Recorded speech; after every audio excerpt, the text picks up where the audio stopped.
Alright, should be streaming and such.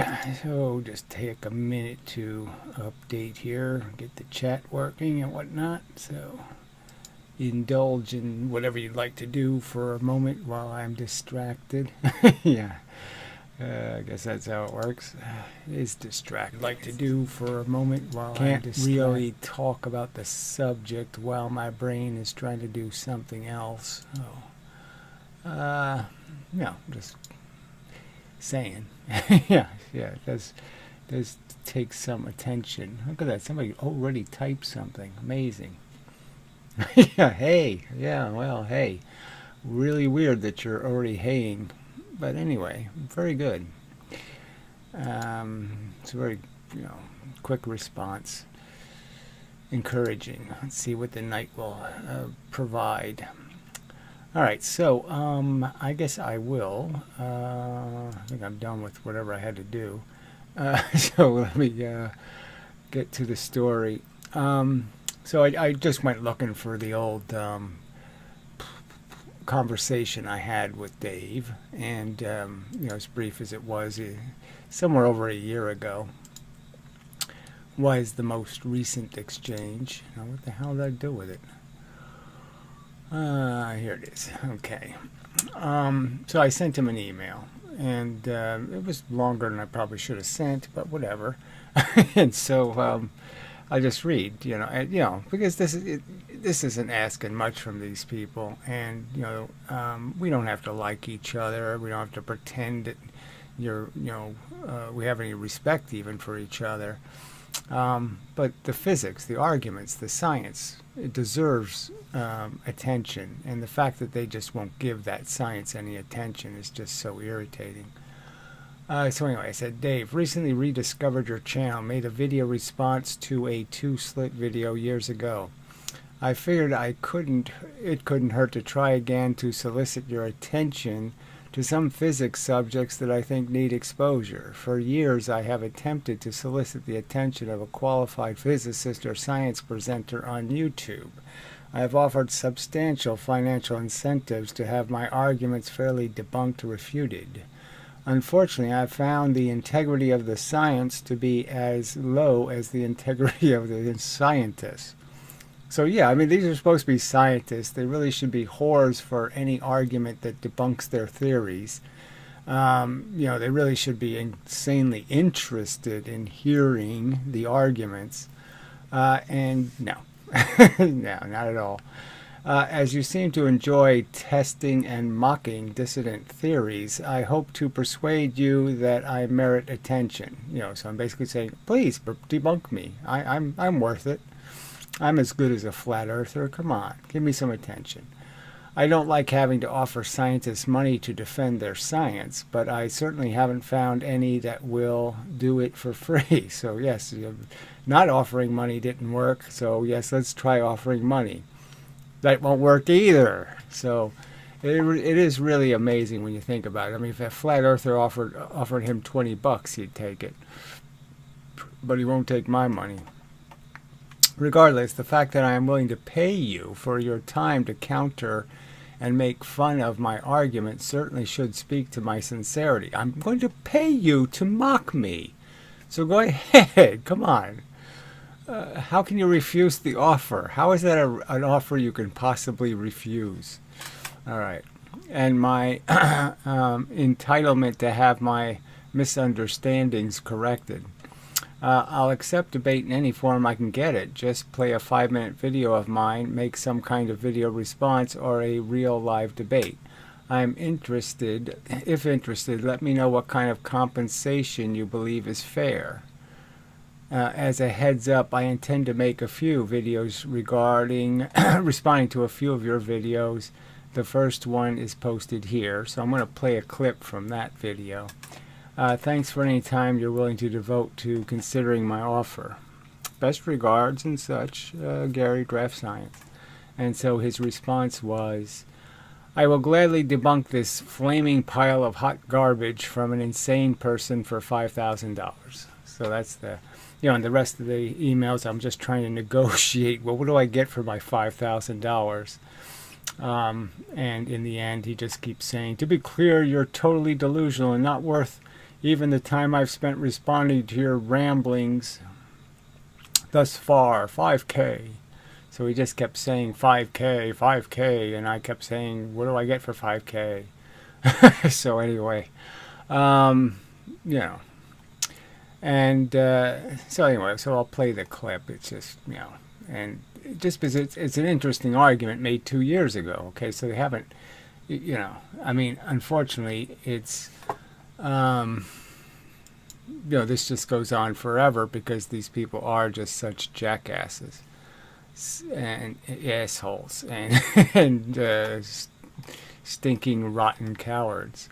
So anyway, so yeah, let's find my clip.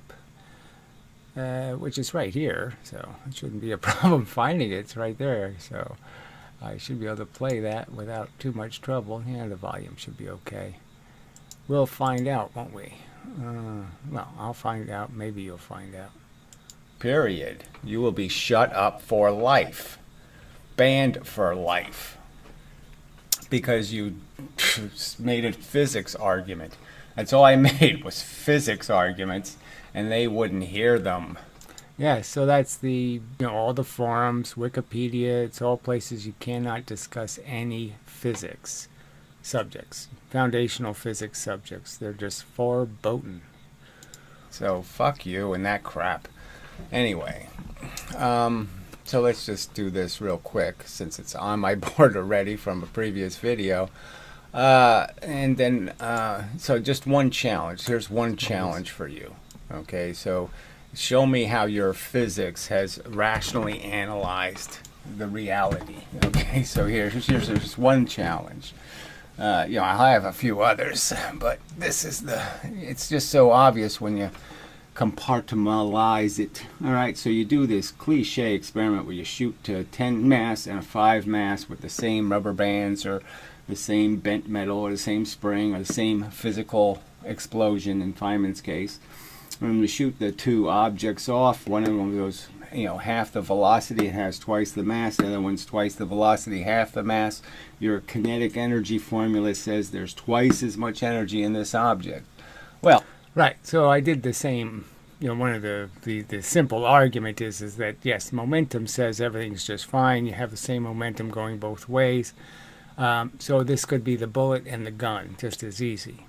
And you just put them inside of a box in space.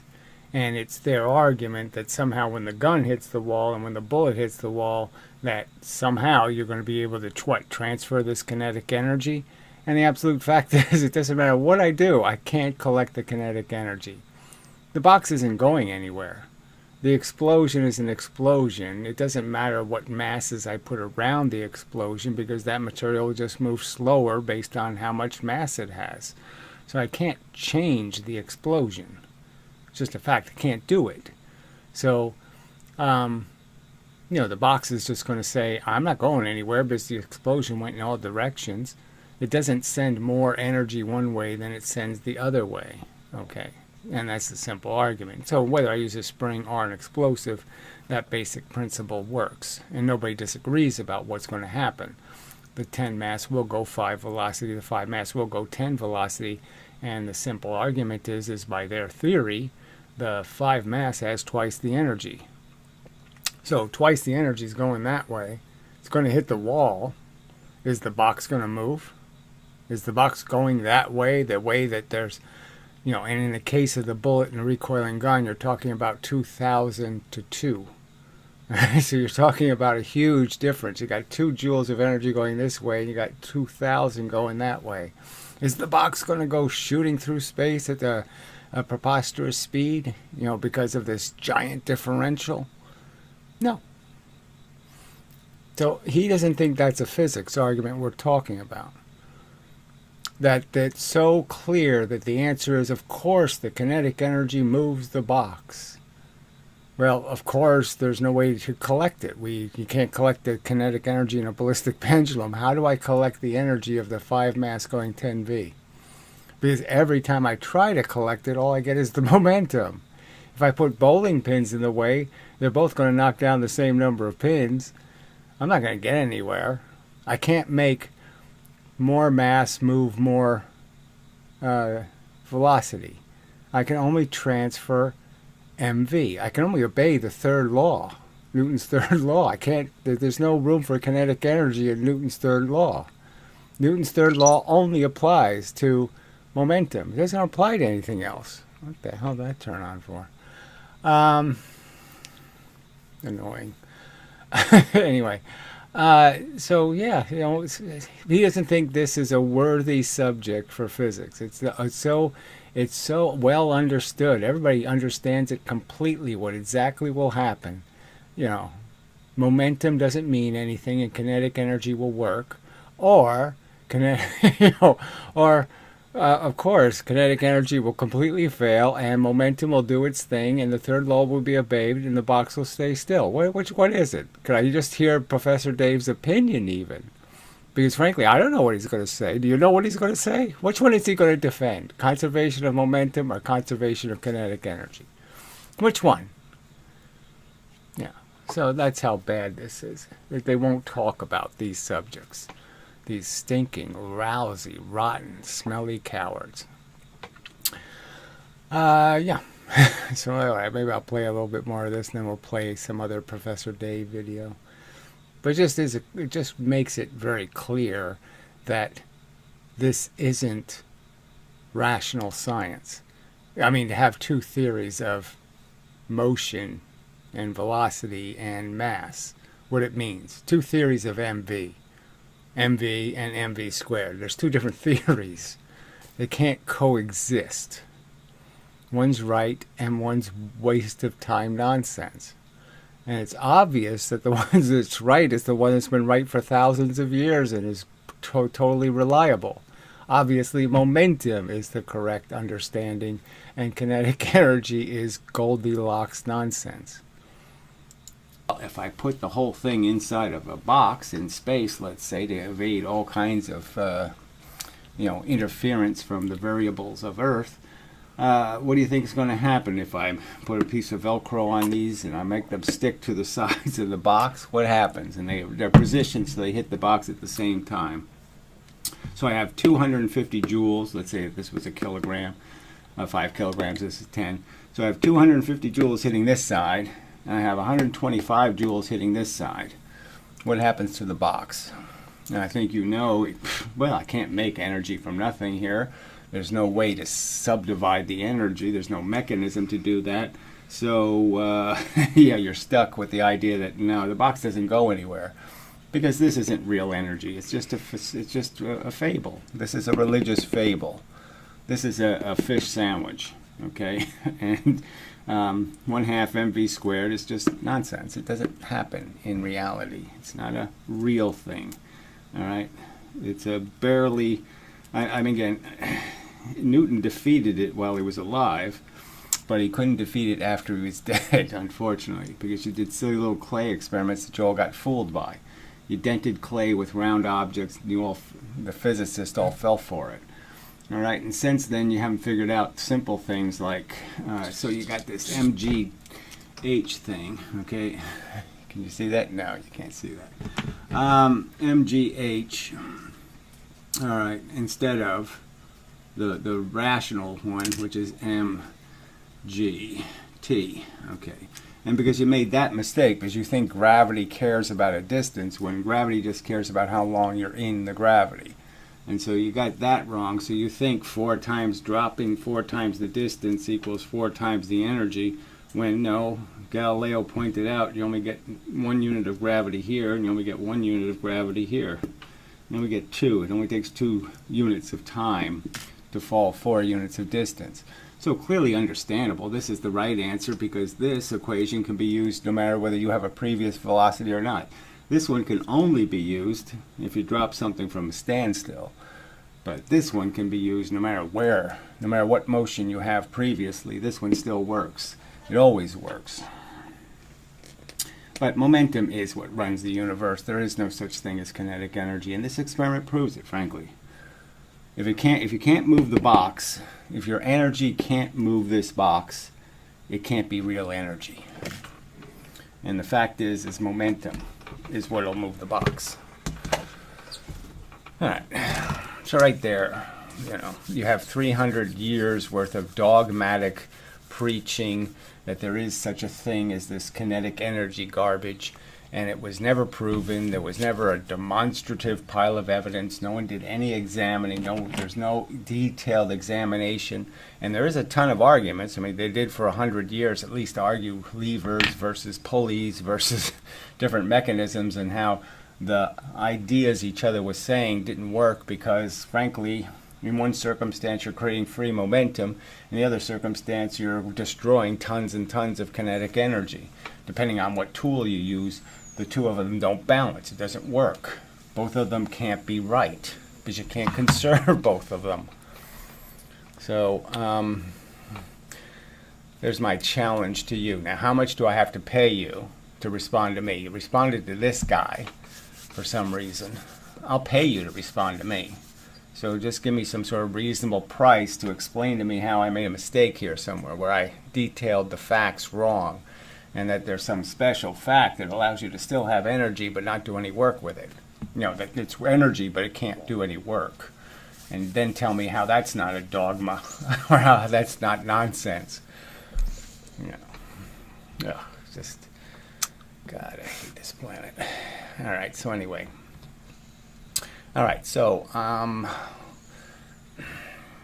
I suppose I could link to the previous video again because I'm debunking his double slit analysis, which is also nonsense. But anyway, bad science. So I haven't played this, and it's an hour, so who knows what we're going here. But he's just going to do some general defense of, I would argue, a science. All right, so enough of that. So, you know, lots of arguments there, just going into the gravity argument. And so we have the kinetic energy argument, we have the gravity argument, we have the double slit argument, and then we have the charge argument. And the gravity one obviously is now, because I've fixed the drag issue, it's kind of decisive in terms of, you know, making it just making the particle theory viable, and it's a really good theory. And unfortunately, I can't get anything out of this damn thing in terms of any nicotine. My nicotine thingy broke, so I have to fiddle with this thing and see if I can make something work.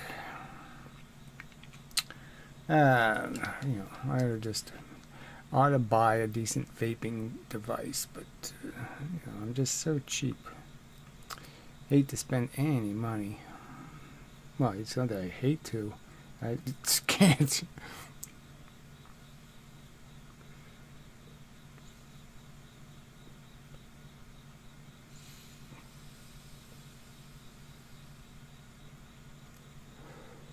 Oh, with something.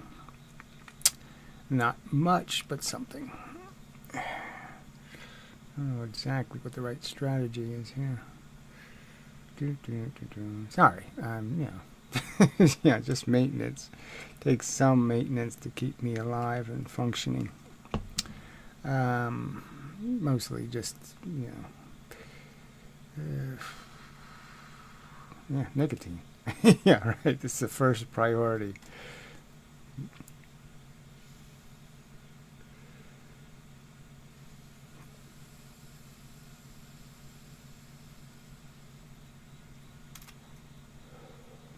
Well, not really good enough, but it'll have to do. All right. So, comments. We'll get to some comments, and then we'll just do some more of the arguments about how there's these really simple arguments that can be made, and science really shouldn't be afraid, okay, to deal with the subjects, and they just won't. And to this draconian, you know, where they'll, you know, ban you from life. I'm banned for life from Wikipedia because I made physics arguments. All right. Let's see. Boy, I wish this text was bigger. You probably can do that somehow, Gary. Try something like Control Plus or whatever. See if that works. Look at that. Fixed. Alright. If he's serious, he could be possible to raise that money. If he's serious, it could be possible to raise that money. Yes, but why would we pay Dave more than I'm going to pay Veritasium? I mean, if I get real. I've tried to make a post on a physics forum board for my post got blocked. Yes, that's all that happens. I did mention you and was met with such hostility. That's right. How are you, Cesar? What's a Cesar? What's a Cesar? Oh, brother. Commenters. Alright, so, well, I'll see if you can say anything else, but if that's the best you can do, yeah, you're not going to last too long. So, commenters not very helpful, as usual, unfortunately. Yeah, that's so, well, you know, no offense, but, you know. Yeah, it says, you know, it's not, this is my project, I mean, unfortunately, you know, but in a sense, nothing can happen until other people make something happen. Obviously, I can't, you know, they're not going to respect me till I have a gang.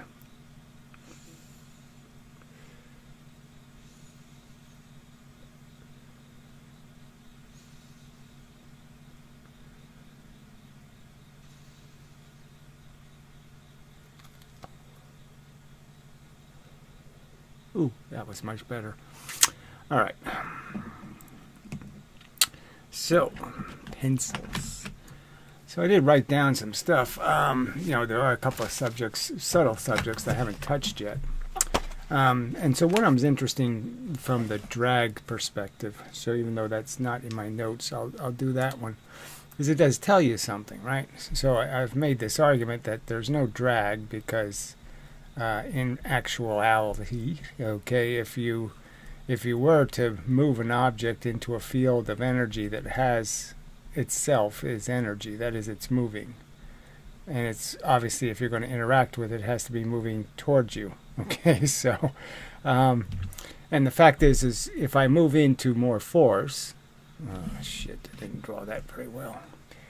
All right, let's start over again. Just do it right. So this has been the argument that destroyed particle gravity, the theory of Lesage or Fadio or whatever you want to call it. This is the big argument that really did just make it unviable. Is this simple argument that you intuitively think that if there's force and you move into it, that it's going to stop you because you're going to move into more force. And the fact is it sort of does. But it doesn't matter because the force that you were evading is going to catch up to you and you're going to be back in exactly the same situation. You're not going to be able to evade. So I said, you know, I sort of analogized it as buffaloes. You could just think of them as buffaloes, and you could argue that the universe has 5 on each side. And if I try to move into the force, into the buffaloes, all I can do is hit them sooner. I can't change that there's 5 buffaloes. And let's just say there's a constant resupply at exactly the same rate. So the buffaloes are being constantly resupplied at the same rate. But you could understand that, yeah, I'll hit this one sooner if I move into it. All right, so yes. So I add one more extra bit of energy. Okay, and I end up, so there's one more extra. And so that one pushes, and then this one hits, and they reflect. You know, there's simple rules. And so this one takes out this one, right? So now I have 5 on one side and only 4 on the other side. You see the problem? So I've moved into the force. I've hit force earlier because I added 1 bit of force. But there isn't more buffaloes over here. So yeah, I hit them sooner. But it's not going to make any difference because as soon as I start to slow down, all these catch up with me and they just give me back my equality plus this 1. So I never get rid of the 1 is the point. So once I put an extra bit of force on one side of me, it always will just keep pushing forward because I can't make more force over on this side by moving into it sooner. Sooner doesn't make more. Okay. So everything travels this way. It goes and then it stops theoretically, or slows down substantially. Goes, slows down, stops, slows down, stops. So that's how everything's moving. So you can understand that when you're actually applying a force to matter, you have to apply more force than the actual velocity, right? And we can't know that, so we think it's the same amount of force because it got a certain velocity. And twice the force is still going to be twice as much of it, so it's not going to change anything. It's just that we don't really realize that the force you're applying is more than you think it is, because obviously this velocity, when you're going, stopping, going, stopping, going, stopping, that velocity is going to be slower by some percentage, like half, okay, then the velocity would be as if you were going a constant speed. So you're not really going to travel a constant speed. So the argument would be is that in reality, when you throw the wrench in space, it's not really going a constant speed. I mean, it is from our perception, but the real frame rate is it goes, slows down, the force pushes some more, speeds up, slows down, speeds up, slows down. So it's really not going. It's actual, it's actual. Yeah, so it doesn't matter. I mean, obviously, from our perspective, we're just going to measure it from a point A to point B and say that's its velocity. But in that velocity is changes in acceleration. So it's not a constant velocity, I guess is the point. Even though it looks like one, it isn't. Not on this scale, the scale of the electrons and protons and the atoms in turn. All right, so anyway, just thought that was something to throw in there, is that it does change how you perceive force in the sense of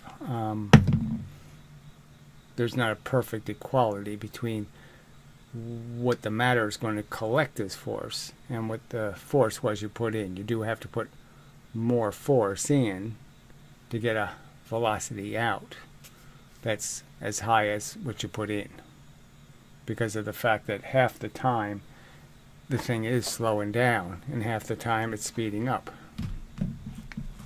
It's sort of like you in gravity. I mean, you're going up and down, half of you is going into the earth, the other half of you is getting pushed out constantly. All right, the other argument. Look at my notes. Let's see. So, it's pushing the weights against a brick wall thing. So I thought, that's always such an interesting subject, and they just, they don't. The physics says one thing, and your logic says, oh, that can't possibly be true. So let's say I put a tennis ball on top of a brick wall. So, and then I have another tennis ball here, and I'm going to throw it. So I throw it at the tennis ball, and what's my expectation is basically that I'm going to get the tennis ball is going to go this way, with 50% of the momentum, and this other one's going to bounce back with the other 50%, right? I mean, that seems a reasonable expectation. I think everybody would sort of agree that's going to happen. Now, what happens when I throw the tennis ball at the brick wall? Okay, so their theory is that twice the energy went into the wall, which twice the momentum. So even though the wall didn't move, they're going to argue that somehow it's going, twice as fast. It has twice as much of mv in it somehow, even though it has no velocity. And you're just saying, well, obviously that can't make any sense. Professor Lewin even says you have sleepless nights. Well, yeah, and you should continue to have them because it doesn't make any frickin' sense. So obviously I'm going to argue that, no, the surface that can't absorb energy just ends up reflecting it. It goes in and it says, I'm not moving, and then it just pushes it back out again. And so the tennis ball will leave with twice the velocity here that it's going to have here. So it's going to get 100% of the mv is going to be represented in the rebound of the tennis ball. Now we know it's only 75%. You know, in reality, there's a lot of losses because the tennis ball is going to be doing this after it leaves the wall. So it's going to go in, compress, create a spring, and the spring is going to release, and the spring's going to it's still going to be doing this, which is no good. You know, it's just a waste of what would have been the linear momentum. Now you have a bunch of momentum in the rubber oscillating. But anyway, in theory, you're just saying, what's the theory here? And the theory is that you know, so this can be compared to just putting a spring on a brick wall, or a spring between two objects, right? So I know when I put the same compression in the spring, and I put the two objects on either side of the same mass, I'm going to get a velocity here called like V1, and this is going to equal V2 over here. It's going to be the same thing. These two velocities will be the same. But what if I just have the one ball and the same spring compression on a brick wall? Obviously, it's going to be going twice 2V. Okay, it's not going to be going 1V. It's going to be going 2V, because all of the spring's energy is going to be pushing the ball.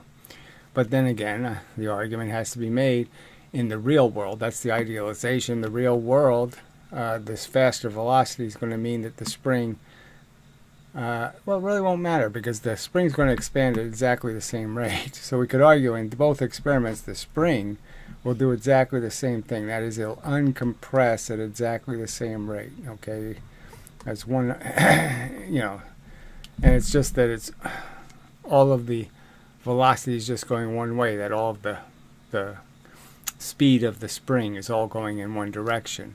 So yeah, so theoretically there shouldn't be any difference. So you'll have the same losses in this system that you'll have in this system, and the fact is this is going to go twice as fast. Now their physics says that isn't true, that somehow this goes the same speed. So, you know, it can't go the same speed, because one of the objects is moving and the other object isn't moving. So all of the energy has to be going one way. And you can know that intuitively, but I mean, I know it from personal experience, frankly. Just as I know if I hit this tennis ball and I hit this wall, I'm going to get a lot more bounce off the wall than I'm going to get hitting the tennis ball, right? I hit the tennis ball, I know I'm not going to get, you know, I could draw that. I mean, I hit the ball, I know I'm going to get this back, you know, and I know when I hit the wall, I'm going to get this back. You know, you can't see that.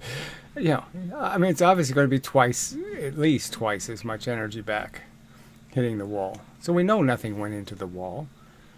I can't get the energy back if it went into the wall. Then it's used. It's going somewhere else. You can only get the energy back as a reflection if it wasn't used. Yeah. Shouldn't have to make that argument over and over. So I don't see any point in asking crazy people why their name is crazy. The force gives the object velocity similar to shooting BBs at a fast rate. So I don't even know why that's interesting. Why is that an interesting statement?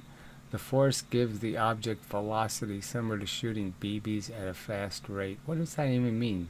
How is shooting at them at a fast rate mean anything? What are you talking about?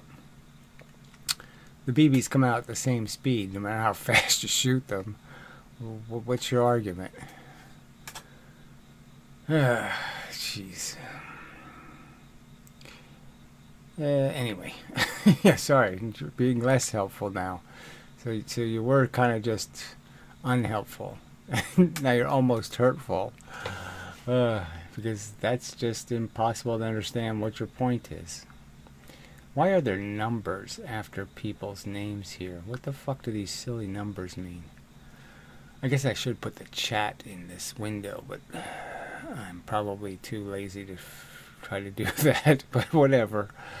Let's see, if I don't play a video... Oh yeah, I am going to play a video. I suppose I could do it from here. And I could change this to... let's see. Google Chrome pop out. I guess that's what it is. Boink. Yeah, there it is. Alright. I can put that up for a little while, see if anybody wants to say anything reasonable. So far, a bunch of, yeah, it's okay. I did mention you and was met with such hostility. Yes, so that's a good remark. Whatever this crazy person is saying, who knows? And then we have, the force gives the object velocity, similar to shooting BBs at a fast rate. Sorry. Yeah, no, I guess that was part of the drag argument, but it's, I don't know what you're, it doesn't change anything I said, so I don't know what you're talking about. Yeah, I don't know what you're talking about. All right. So we're stuck there. All right. Yeah, so we'll see if anything happens. Yeah. And I move on to the next subject, which will be, let's see, what does that look like? Oh, yeah, the next one's a simple, the space argument, the three arms thing. It's just such a good argument, I think, in terms of just making it clear that their notion that it takes more energy to increase velocity, more than equally proportional. Twice the energy to go twice the velocity, 3 times the energy to go 4 times. 3 times.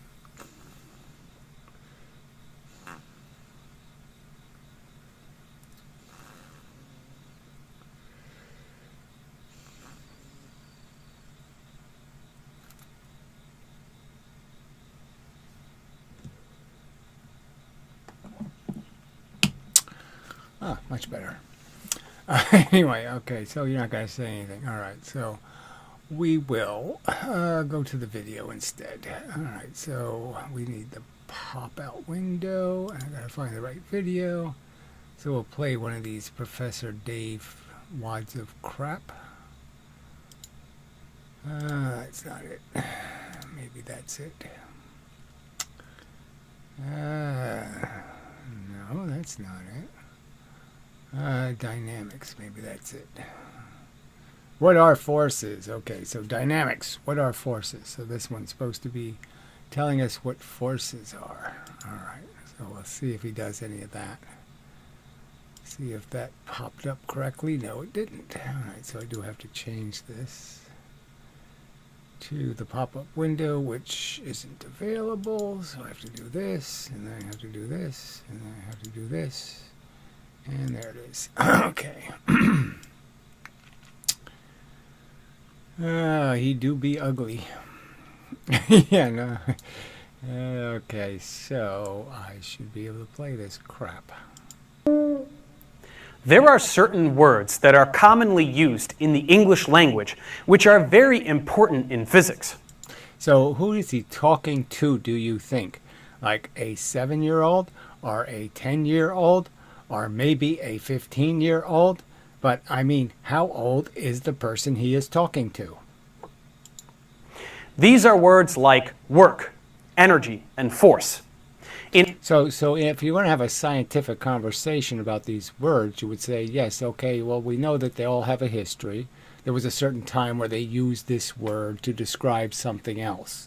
So we know that quantity of motion became momentum. Okay. And the word force, although Newton used something in Latin, okay, that was similar, it wasn't exactly the same word.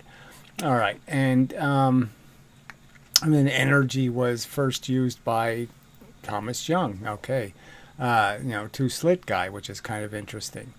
And, publicly using the word as a way of describing this, any force, no matter where it is. Free force, bound force, force carrier versus force itself. A simpler word is energy. Because we know the energy's in 2 forms. There's photonic stuff, force, and then the momentum that stuff carries. And then they made up this fake mv squared stuff to just make a mess out of the whole subject. Okay, so... But there's no, if you're going to be fair to this concept, you have to just recognize that, well, until you establish this idea that there's a distinction between momentum in the form of photons, or discrete bits of energy, and momentum in the form of electrons and protons moving, that there are these 2 kinds of motion in the universe. And I would argue that the force has all of the motion, and it can only share its motion with matter. I think that's the simple explanation. Electrons and protons have no motion. They have to be given a force. A force has to interact with them either by an object that's carrying it, hitting them and giving it, like a Newton's cradle, or they have to be hit by radiation that pushes them, where they get the force sticks to them, essentially. And so the Sisyphus versus boulder analogy. The force is Sisyphus, and the boulders can occupy a Sisyphus.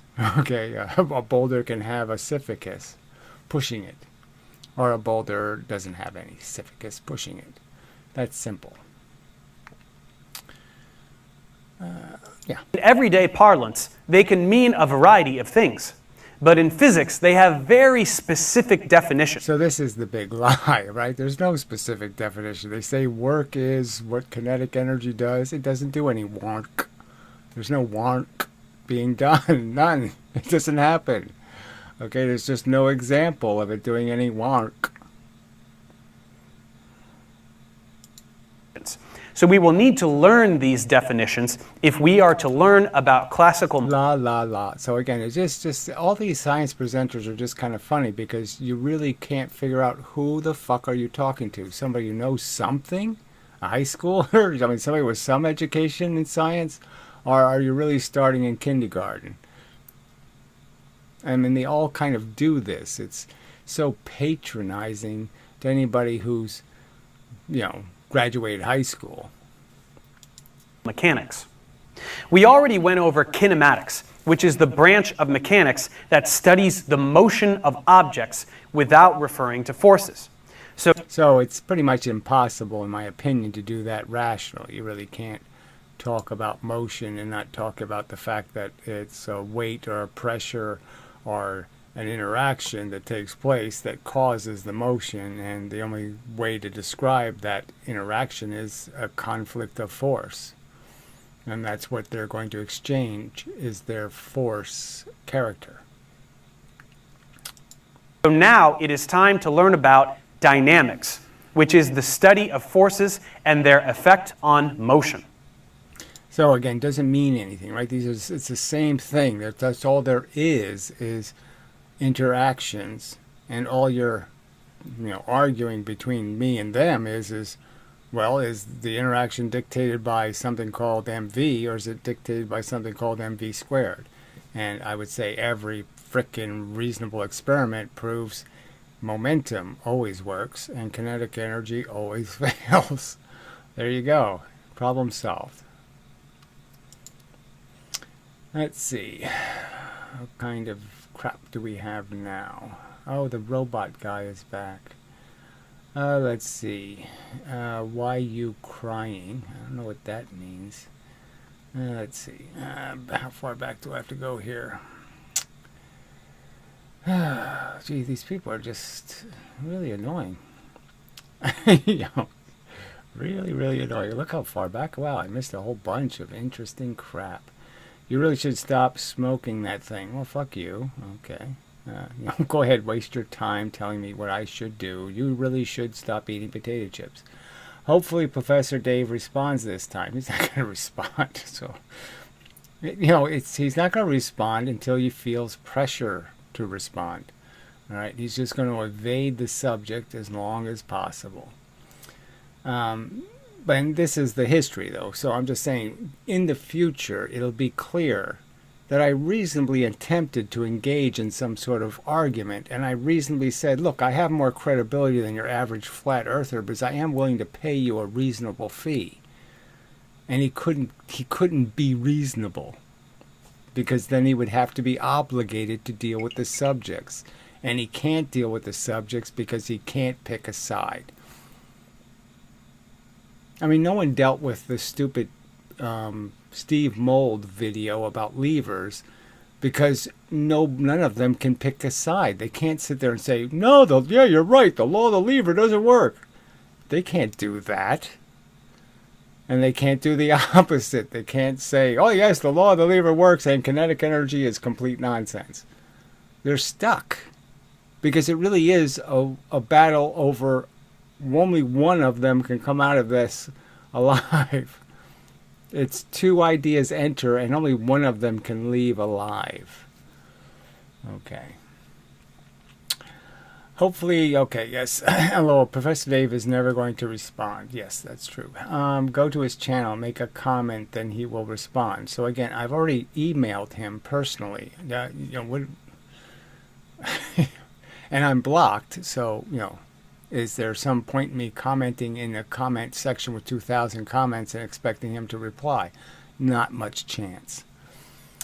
All right. He was trying to understand your drag argument. I was trying to use BBs as a reference. And I'm saying I was drawing BBs, for fuck's sake.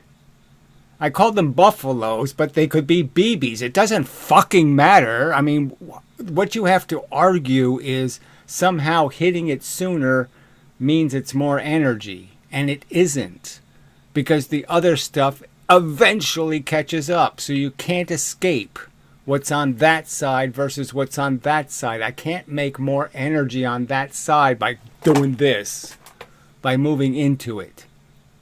I can only hit it sooner. Hitting it sooner will not make it more energy. Alright, anyway. Gary can't debate and he never will. I'm not going to explain it. Oh, okay. Well then, Helen, you can go fuck yourself. Yeah, okay. Let's see. Yes, that's the whole point of these videos. You're incomprehensible so far.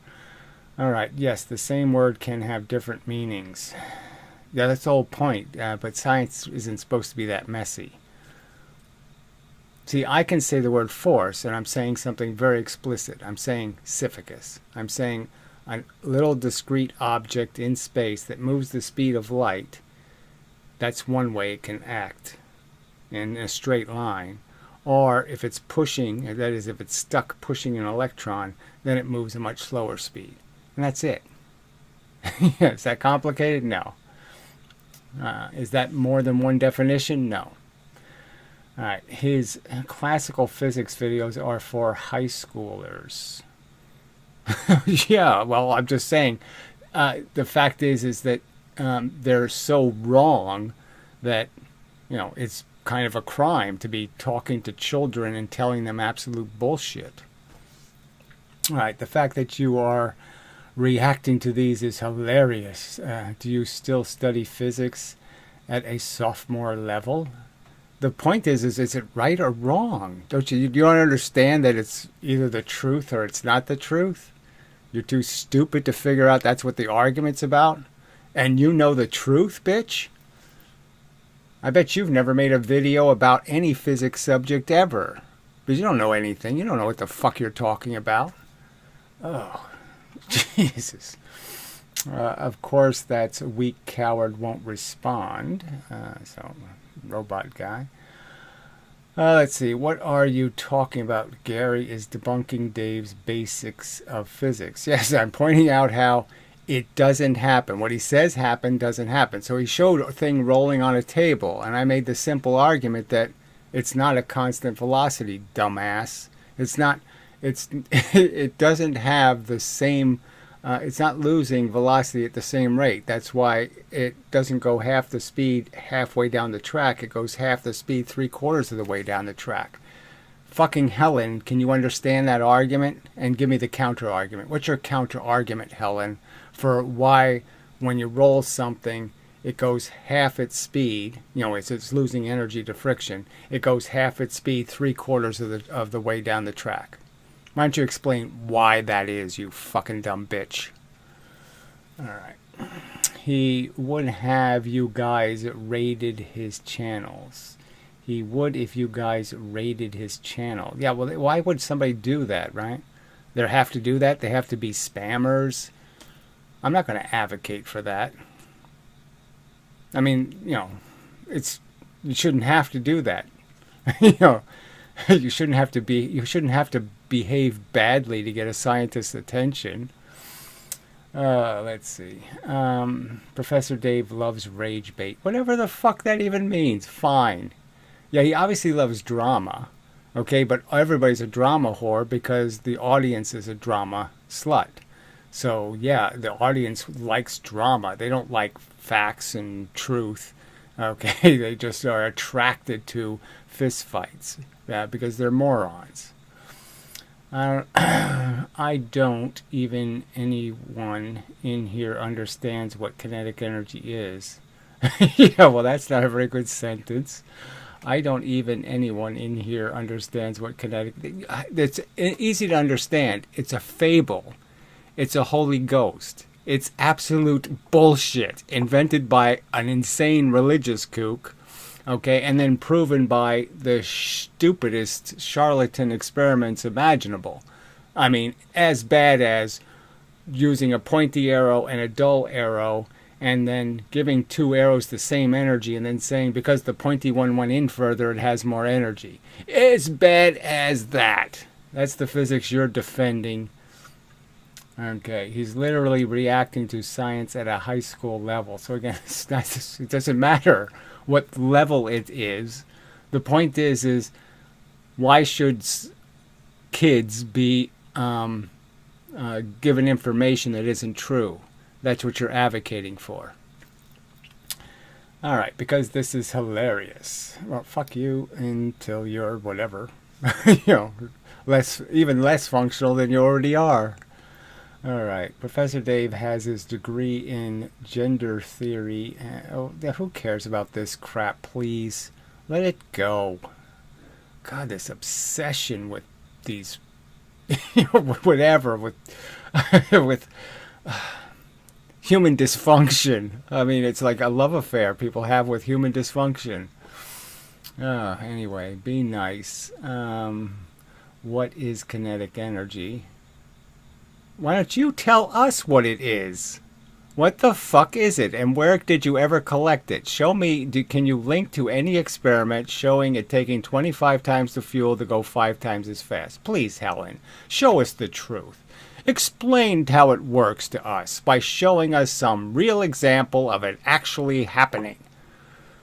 Show me a rocket with 250,000 joules of exhaust in kinetic energy, but only 250 joules of momentum. Show me that the kinetic energy moves the rocket. No, that's right, you can't, because we already know Newton's third law says only the momentum will move the rocket. And the kinetic energy is a meaningless number that can only mean something to a dumb cunt called Helen. Oh, god damn it. Shit. Oh, exactly, dude. I don't know what that... Yeah, it's Helen. It's probably a guy pretending to be a girl. Yeah, it's just too stupid. Anyway. How? LOL, sorry. Because I don't understand anything he's saying. Oh, Jesus Christ. Gary, stop raging at your fans. Huh? What? In the first place, somebody walking up to me saying I'm a fan, I'm probably going to make sure I have a brick in my pocket. Just in case. Yeah. Yeah. Fans. Yeah. I'll make sure I have my, knife-proof vest on, for the stab in the back. Kinetic energy is real. So there's just absolutely no evidence. So breaking distance is a big lie. So go ahead, find an actual breaking distance experiment. Because there isn't any. There's absolutely no evidence of breaking distance having a damn thing to do with kinetic energy, because they never measure the heat. They never measure how much energy they actually took out of the vehicle. And it's always just assumption. They just use the kinetic energy formula and say so. And that was found out. A guy did the research, and he found there's no actual evidence of this breaking distance argument. All right, bullet impact. So again, you lose right there. The ballistic pendulum never collects any kinetic energy. It only collects the momentum. So just lie some more. So yeah, Helen, if all you're going to do is a liar, okay, fuck you. So email me a real link to any real evidence, or you better just shut the fuck up, okay? Just lying on this channel too. Just lie like Super Dave and pretend that you have some evidence for any of this shit, because you have zero fucking evidence. All right. Momentum alone can't. Of course it can. So give me the example. Show me where momentum fails. Show me one fucking goddamn experiment that shows momentum failing to be conserved. Just one, motherfucking bitch. Oh, God, you're such a piece of shit. All right, alone can't explain why sticks but billiard balls bounce. What the fuck are you talking about? Why clay sticks? What is that? But billiard balls bounce? How the fuck are you? What are you talking about? How does momentum fail to explain it? The goddamn stuff moves, you dumb bitch. I mean, amazing. She thinks movement of the clay is not momentum being exchanged. Yeah, that's what it's called. It's momentum being exchanged. Oh, you're just so terrible. You're so evil. Oh, goddamn. To spout that horse shit. That absolute lie that you have any evidence at all. Anyway. Well, there's two equations that describe motion. Both can't be conserved. It's not that there's two equations. The point is any time you transfer the energy to something of different mass, any time you make a transfer between two things of different mass, like the exhaust, the tiny particles of the exhaust from the spaceship, okay, and the spaceship itself, any time there's that kind of transfer, you can never conserve both. Yes, there is, liar. Okay. I'll perform one and post it on my YouTube channel. Oh, let's see that. Okay, you lying sack of shit. Okay. Helen McDowell. Let's see. I don't know if I can get to her channel from here. Probably not. Alright. So anyway, that was entertaining. When you have uneven masses, both equations will give you different numbers, Helen. Yes, you're just too fucking stupid, Helen. She's the one who doesn't know anything about the subject. She's just an arrogant fucking shit talker. Like most people. Momentum and kinetic energy describe different conserved quantities. It's just so silly. Yes, and where's the quantity? Show me where it actually does some work. Again, I'm just asking you a simple question. I'm saying you claim it can do work. Well, it doesn't do work when it's a rocket exhaust. It doesn't do work on a ballistic pendulum. It doesn't do work when I add 5 mass to a 5 mass and it's moving 10 mass. Well, it's not doing work there. Where does it do any fucking work ever? Show me the experiment where kinetic energy actually is transferred into something called work. All right. Momentum always balances. Ke only does in elastic collisions. It doesn't even do it in elastic collisions. I'm afraid that's a big farce and fraud too, bitch, because you're too stupid to understand how springs actually work. Okay, that's why uneven masses give different values. They're tracking different. What is that? They're tracking different. I guess you couldn't finish the sentence because there's too many words or something for the stupid chat. Yes, she is an idiot. Oh, Helen, yes, you're an idiot. Yes, you are. Thank you for pointing that out. You're an idiot. Oh, God. So Helen's not going to produce anything, right? I mean, not going to happen. You know, they've had 350 years to show us evidence that it takes 25 times the fuel to go 5 times as fast. 350 fucking years, and they have nothing. Nothing even close. Mythbusters crash the cars. 50 miles an hour, 100 miles an hour. Twice the crushing. Not 3 times the crushing. Certainly not 4 times the crushing, right? So not even close. No indication that this kinetic energy crap actually happens ever. Oh, it's just amazing how dishonest people are. If you're going to insult me for being a woman, I'm going to insult you just like I'd say I call a man a dick. I'm going to call you a cunt. All right? You're just acting like a jackass. Okay? So, yes. I'm going to insult you, and the insult is likely to target pieces of your identity that are meaningful to you. So you just say something like, To a man, you call him impotent, or you say he has a micro penis, because that's how you attack, okay? And you're not immune to that. Just because you're a woman, okay, I'm not allowing you to be immune. You're talking shit in the kitchen, and then you're complaining, well, I didn't know the kitchen was hot. I can't take the heat. It's too hot in here. Don't give me your whiny bitch bullshit, all right? You're talking shit. Back it up, bitch. Yeah, okay. If you're going to insult me. I mean, it's just so bullshit. You don't want an equal world. You want all the benefits of being of claiming pussiness. You want to just say, I'm too weak. Oh, I can't handle it. But you can throw knives. Fuck you. If you're gonna throw a knife, I'm gonna treat you like an equal. Okay? You're gonna have to accept having some thrown back at you. All right. I'm on smaroons. Well then, fuck you. I mean, this is just such a waste of goddamn time. There's actually videos where they talk about some guy on LSD has figured out the greatest things ever. So, Schrooner guy, fuck you. Yeah, you want to piss me off.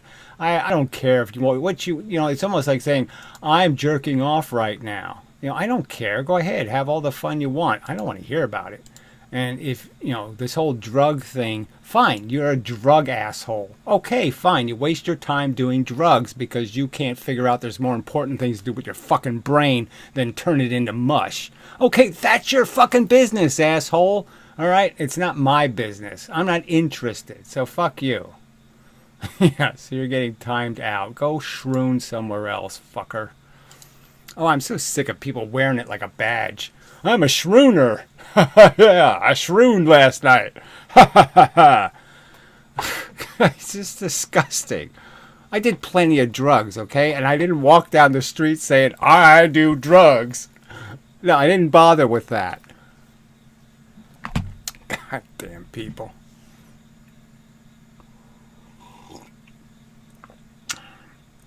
Let's see. Well, look, Helen, you're off the subject now.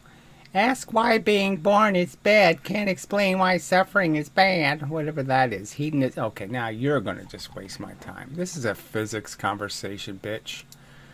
Oh, God, these people are just such a waste of my time. Time out. Yes, we'll do the time out thing. Fuck you. Alright.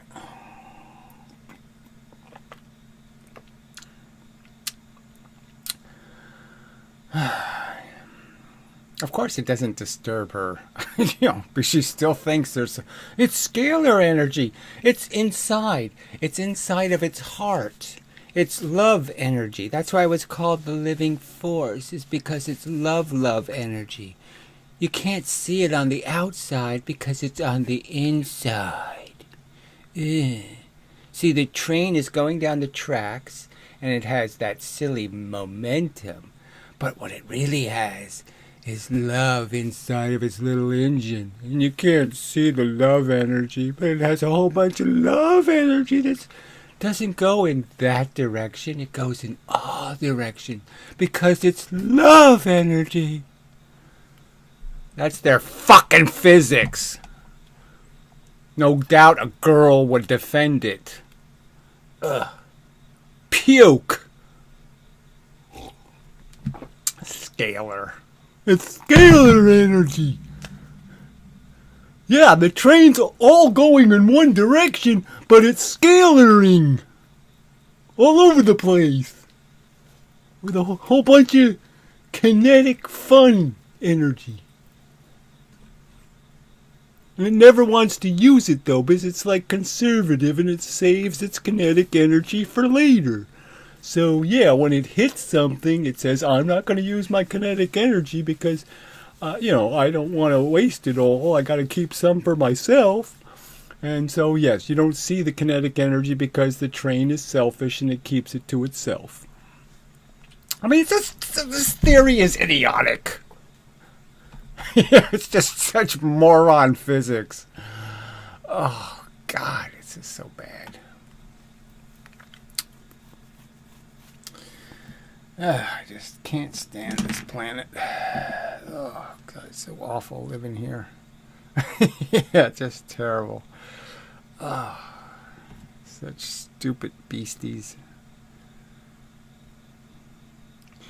Any excuse to glorify nothing.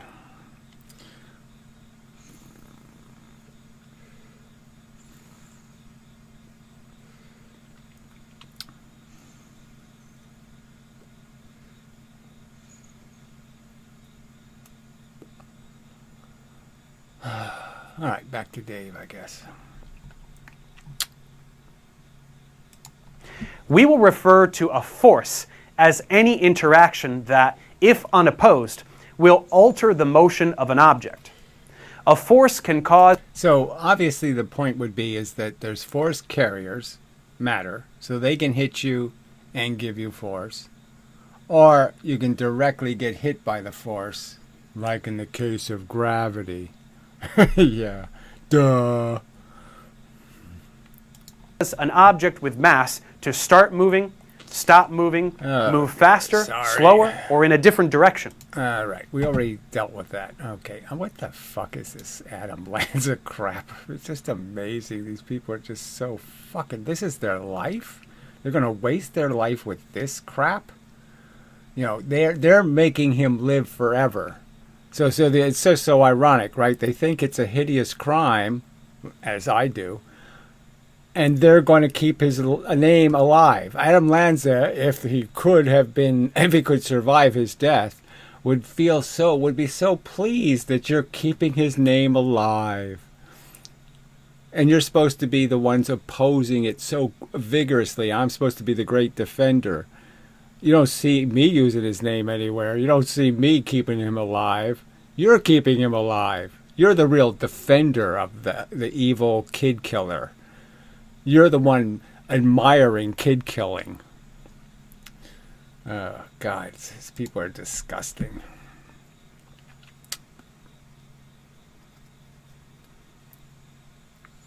Oh, it's just disgusting.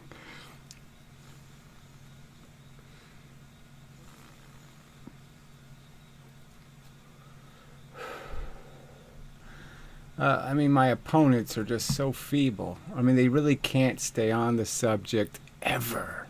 You can see it. It's right here in the video how they can't stay on the fucking subject.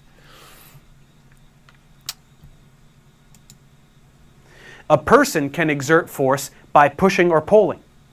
All right, so there's no pulling.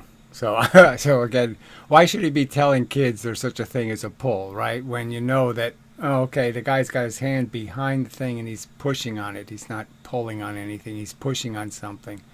So, you know, it's just such an obvious argument that any kid really should start their life really understanding that, yes, interactions are all collisions and collisions are all pushes. So let's not pretend there's any elemental pull in the universe. There's no such thing as an elemental pull. I can't draw an elemental pull. I can draw an elemental push. I can draw an elemental collision.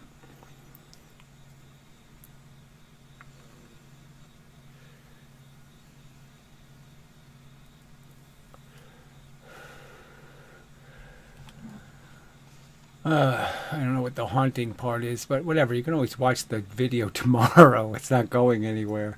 But whatever. If you need some rest, go get some. An object can exert force by falling or rolling. A planet or star can exert force through its gravitational pull.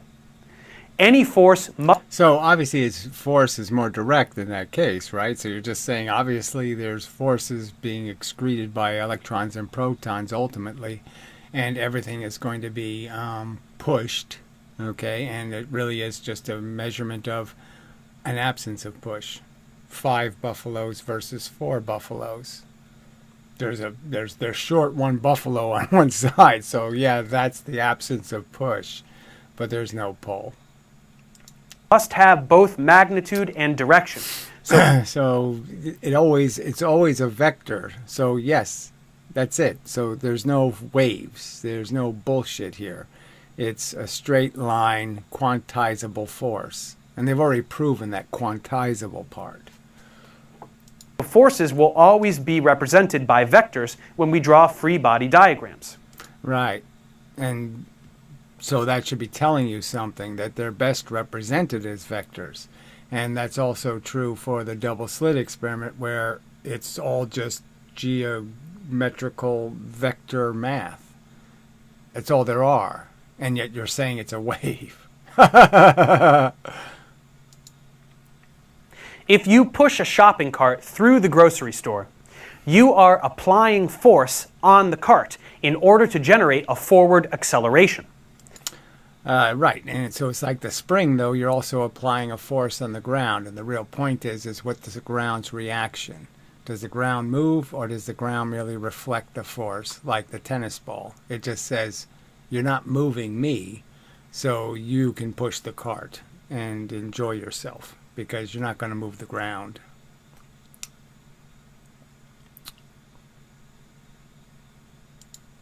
This force vector, which begins at the center of the cart's mass, points in the forward direction and also has a particular magnitude depending on how quickly you want to get your shopping done. And this magnitude will be represented by the length of the vector. Some forces are called contact forces because they arise when two objects touch or collide. Pushing. So the contact is, the only thing that doesn't have direct contact, you would argue, are the electrons and protons, because they're excreting the force. And, so you could argue that atoms don't have direct contact either. But, I mean, once you get past that, you know that the contact from our perspective has to be pretty direct. But you're always just pushing on electrons. I mean, technically, you never touch another electron. I mean, technically, all the interactions are interactions between things excreting force, and therefore, they never touch. Ugh, I hate this. Pop-out window doesn't play when you click on it. A cart forward is an example of a contact force. The same goes for when you throw or kick a ball, go bowling, and even when you sit on a chair, pushing down on it with the force of your weight. Yeah, you're not pushing down on it. Gravity's pushing down on it, but whatever. The force gravity is imposing because of a differential. There's more bits of force coming down than there are bits of force coming up because the Earth is hot and absorbed a whole bunch of those force bits. So there's a deficit where you're sitting. Duh.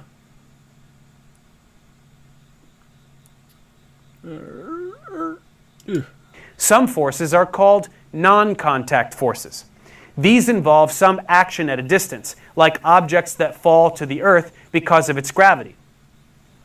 In classical physics, non-contact forces are sometimes called field forces because they typically involve some kind of a field, like a gravitational field or electromagnetic field. Right, and this field has to be made out of something. A field of what? Right? Waves of what? I mean, there has to be something that is the thing doing it. And the very fact, like I said, they've already figured out, Einstein predicted it, and the rest. I mean, it is so quantizable. It's in little chunks. This energy in the field is chunky. And, the fact that they can't even concede what every experiment, in a sense, demonstrates, that it's this chunky quantum bits of force, that you collect it in Planck bits,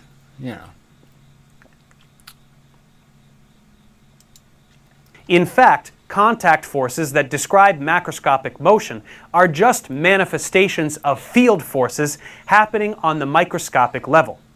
If you push an object, it moves because of the repulsion between the electrons in the atoms in your hand and the electrons in the atoms in the object. So even though we will discuss right, and the real point is that when any matter is stuck together, it means the electrons are stuck together. So if you push on one electron, you're essentially pushing on all the electrons. The pressure moves through the entire thing. All right, and it's sort of like the steel rod. You could hit one side of it, and pressure moves at the speed of sound in the steel, which is a couple thousand miles an hour, to the other side, because all the electrons are going to be altered by the movement of some electrons. So it's just like electricity being conducted. The motion will also be conducted. Let's see. Anyways, a relevant topic. All right. What about particle accelerators? Yeah, what about them? Was just thinking about that today. What about? I mean, what about them? What's the big mystery? So when they tell you that they saw a quark, did you see the cloud chamber with the quark flying? No, there's no such image. So they're just speculating that some particle, like an electron or proton, moved, and they're saying this is what moved it. You don't have to believe that. You have no obligation to believe there's fairy tale stories about why an electron or proton shot out of an atom. Because those are the only real things coming out of the atom. I mean, if you look in a cloud chamber, there's real things shooting out of the atoms, right? And those real things are real clumps of particle. It's either a proton or a neutron or an electron, or it's a helium nucleus. It's always a clump of something.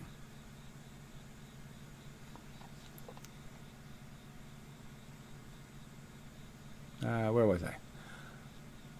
Yeah, back to the video. Many different types of forces in this course. In actuality, there are only 4 fundamental ones. Those are the strong nuclear force, okay, the weak force. Nuclear force, okay. the electromagnetic force, the silly, and... So strong nuclear is dumb as fuck, right? So they just invented that because they thought the nucleus of the atom is all protons. And there was no other electrons in it, nothing binding it. And the obvious argument is if you want to get 2 protons really close together, you just stick an electron between them. So if you want to get 2 south side magnets to get really close, you just stick a north side magnet right in between them, right? I just stick a north magnet in, 2 south magnets get really close. Simple solution. So there is no strong force. It's just bullshit. There's electrons in the nucleus. And it makes perfectly good sense to understand it that way, because then there's an equal number in the universe of protons and electrons. The neutrons are proton and electron in a dipole, close together. It's a simple solution. I don't know how anybody could just say, oh no, I'll go with the wacky, silly explanation of a frog particle, that shoots its tongue out and grabs the other particle and pulls it in. I mean, I'll believe that first, instead of the simple, reasonable answer.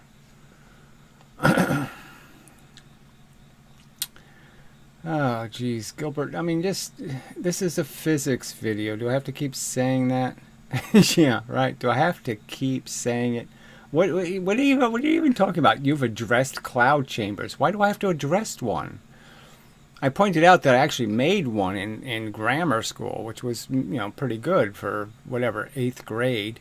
And I was impressed. You put that little piece of crap in the damn black little thing. They were pretty small. There was only a size of a tin can. But yeah, you saw the little shit shooting out of it. This was pretty cool. What do I have to address? Anyway, I only just starting to watch your draft physics channel after finishing all of In Mendum after 3 years. Yeah, I don't think you finished all of it, but whatever. It's only, 15,000 videos. I mean, I guess it took 3 years if you watch them constantly. There's probably 3 years worth of hours of video. It's an awful lot of video. Awful lot. A lifetime, really.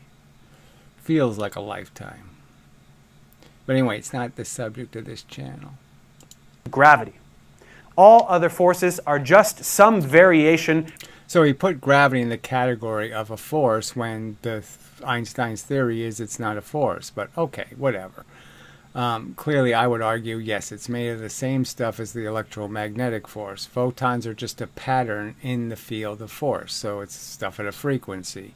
And magnetism is just the same idea, that it's a pattern that only other polarized objects can see. So all you're saying is that you're just changing, like his plaid shirt is a pattern. So that would be magnetism would be plaid, right? Photons are the colors, those are frequencies. And if the light is in pieces, just broken, well, then you don't see anything. But it still hits you and it still pushes you, so it's gravity. I mean, that's a sort of an important subject, is the sun producing the photons that we see, or are the photons we're seeing just the fact that the electrons are moving very fast on the surface of the sun and they're increasing, the frequency of the infrared energy that's hitting the sun. So they're just reflecting energy. And that would explain why the solar wind, so to speak, not the solar, I guess that's a bad example because the solar wind is plasma, but that the sun's radiant energy doesn't push the earth, is because it's really the same energy that would have hit the earth anyway, and all it's done is increase the frequency. It's taking invisible photons and made them visible.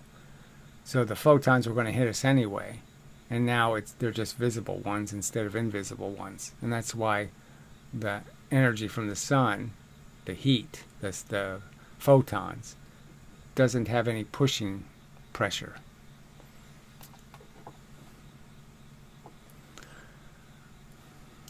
Or application of one of these four, which we will get to a bit later.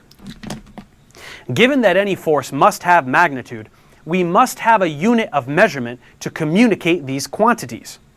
That unit is called the Newton, and it is equal to the amount of force that will cause a 1 kilogram mass to accelerate by 1 meter per second squared. Okay, Since these are all SI units, the Newton is the SI squared. unit of force. Right. There's no per second squared. So a Newton is, a joule is a quarter pound or 100 grams dropped 1 meter. That impact is a joule. The weight of 1 kilogram, the weight, how much it weighs, is a joule. That's a joule. This idea of some meters per second squared thing, again, what is that about? There's no such thing. Everything's in meters per 1 second units. Nothing's in meters per second squared units. There's no such thing as a second squared. It's not a number. It's always one. This is 1 meter. 1 kilogram times 1 meter. There's a 1 in front of the M. There's a 1 in front of the S. So this is it's such deception, the way they talk about this, because it's just a lie. There's a 1 in front of that M. They didn't write it, but it's there. There's a 1. It's not a 6. It's not a 40. It's not a 190. It's a 1. The Newton is named after Sir Isaac Newton, who put forth the first extensive study of forces in the 17th century. His studies are summarized in the Principia, where he describes the laws of motion that deal with force and mass. These laws changed the world and are considered among the most important accomplishments in the history of science. Right, and they shouldn't be taken too seriously. So again, I would argue that his third law is right in the sense that, what's the way to say it? Explosions go both ways. But it's wrong in the sense that there's no equal and opposite reaction. If I hit something in the Newton's cradle, there's not an action where, okay, this ball comes in, hits, and this ball leaves. There's only one action. This one has the $10, so to speak. It gives the other one the $10. That's it. There's no equal and opposite reaction. Giving away $10 means you've already lost the $10. There's no equal and opposite reaction that takes your money away. Giving it away already took it away. So it's not about an equal and opposite reaction. It's just about the fact that the transfer is just that. It's a transfer. And you have to conserve what's transferred. You only have so much to start with. You have to finish with the same amount. So in a sense, it's just a conservation law. But it's deceptive to say there's some opposite force. Friction isn't an opposing force. Friction is just the sink where you're taking your energy and you're spilling it into the ground. There's no counter argument here. There's no counter force. There's just you spilling your energy into the ground. Yeah, no, I don't think Helen's going to make a video, but who knows? We'll see.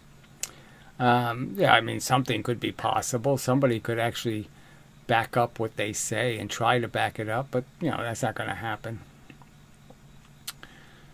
I mean, I wish people would make videos. I mean, I don't know how else to encourage it to say, please make videos about science.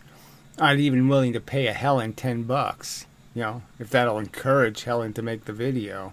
I mean, I'm willing to pay people to try to make an argument, but I'm not going to pay them $10 to be off the subject. You know, so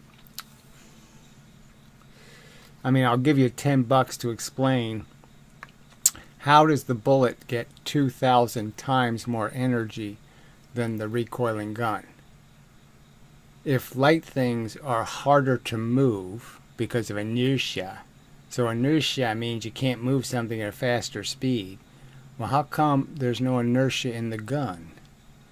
Because the very light thing is going insanely fast, and the very heavy thing is going insanely slow. So what happened to your inertia argument? Yeah, how come the bullet doesn't have any inertia problem?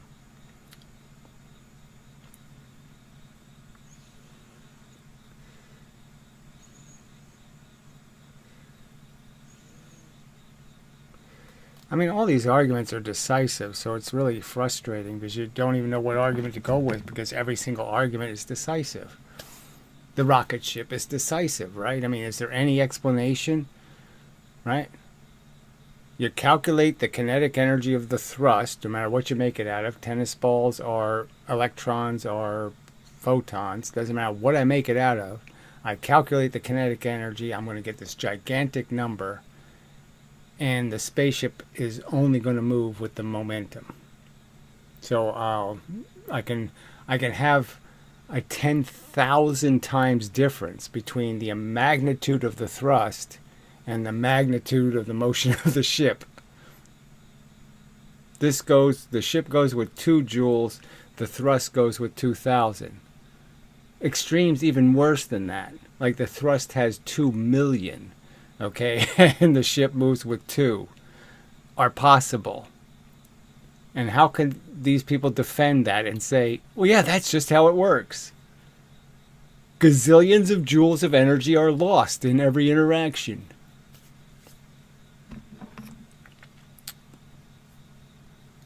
I mean, it really is just so fucking stupid.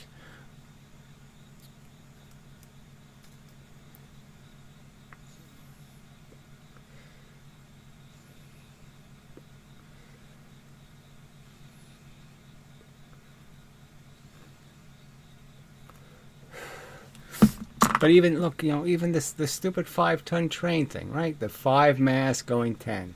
I add 5 mass gracefully. It's now a 10 mass going 5. Everybody agrees that's what's exactly going to happen. And then they make this argument that, well, yeah, you lost half the kinetic energy because there was a bunch of deformation and there were sounds and the steel broke and there were sparks and there was metal flying off. And then the simple argument is, how can I make all of that stuff happen? How can I make sparks and make pieces fly off and do all kinds of heat and make all kinds of stuff happen and still have all my momentum?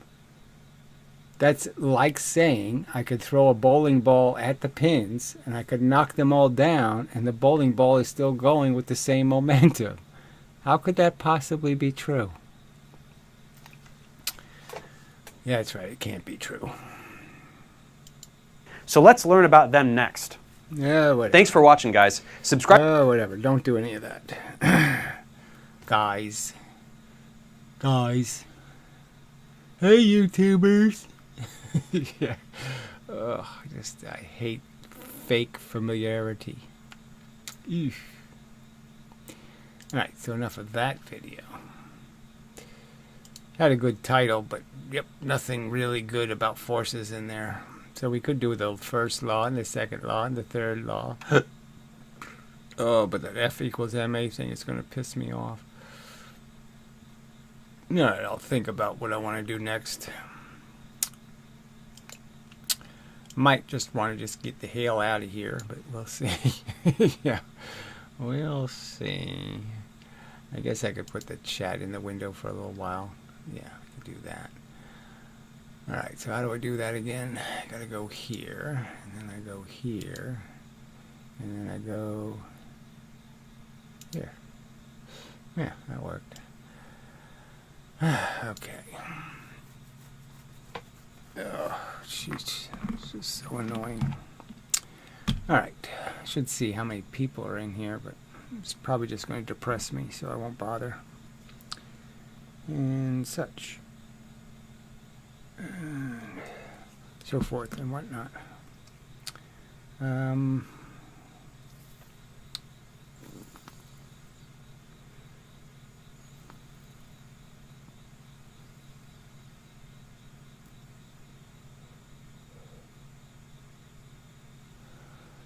Let's see, pressure is cold heat. Yeah, so that's another thing I wrote in my notes, so maybe we'll do some of that. You know, pressurizing something is an interesting subject.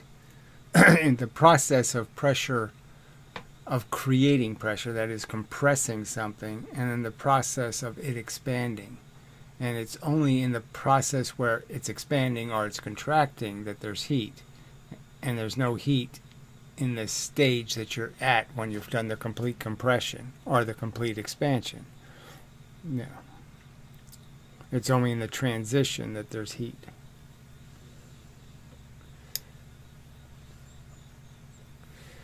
Yeah, well, you ought to know me by now. I'm not really interested in lulls.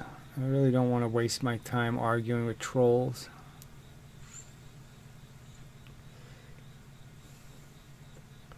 I mean, obviously, I am easy to trigger.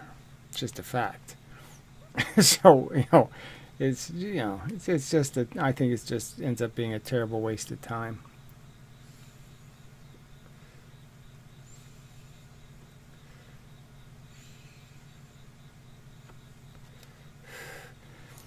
I mean, I do just have a tendency to. It's like I have to.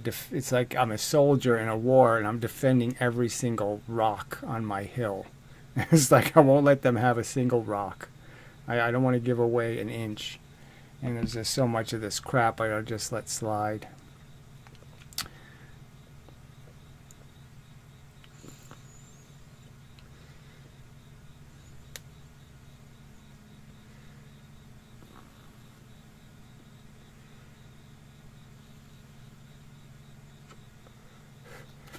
I mean, the prize isn't arguing with trolls. The prize is to argue with one of these pretenders, these talking head authorities. They're telling everybody what the truth is. I mean, look what Veritasium has done. I mean, he's made these videos that are just wrong, stating stuff as a fact, and he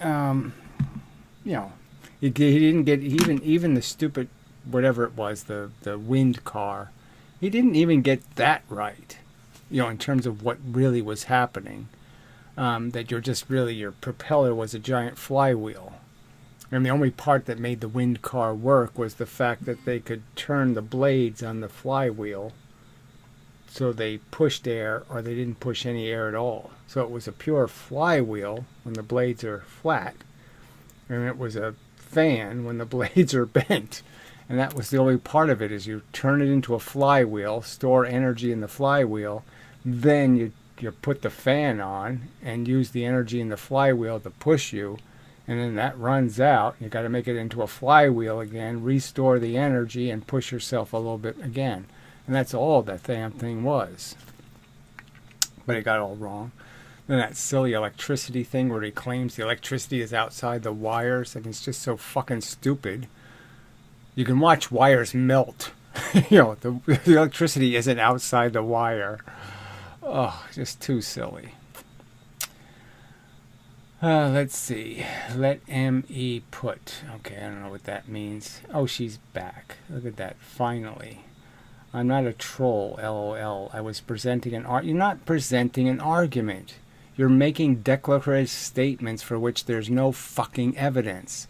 I'm asking you to draw me a picture of scalar energy. What the fuck is scalar energy? Explain how the 10-ton train traveling down the track has energy in some other direction besides that direction it's going down the track. Explain how its kinetic energy is going in some other direction.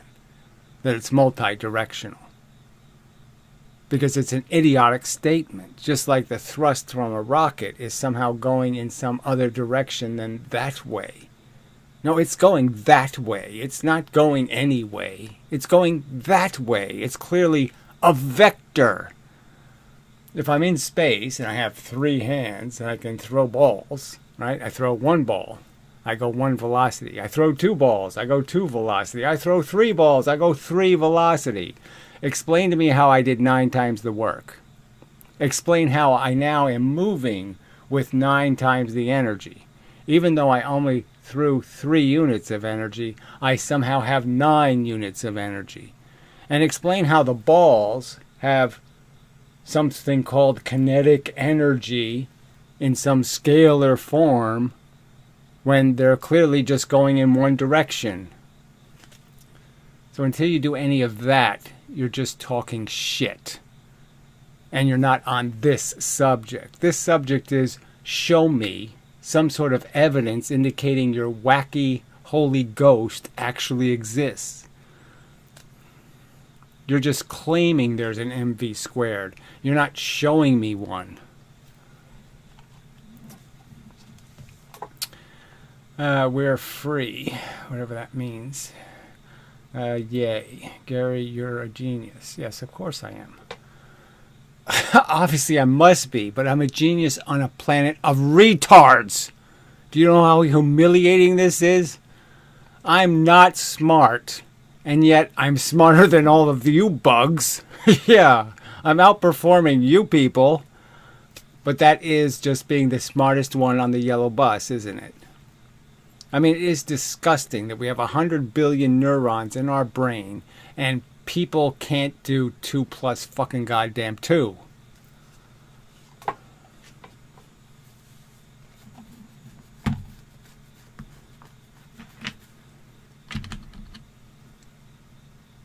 I mean, the fact that they say something, some religious kook says, and the Holy Ghost thinks you're a poopy head. And you say, well, how do you know? And who's the Holy Ghost? And they have no explanation. Well, he's just an invented character in our fables. And that's all their science is. There's just a bunch of fake, phony things they just poofed out of nothing and said, well, this is the reality, see? And it doesn't make any sense at all.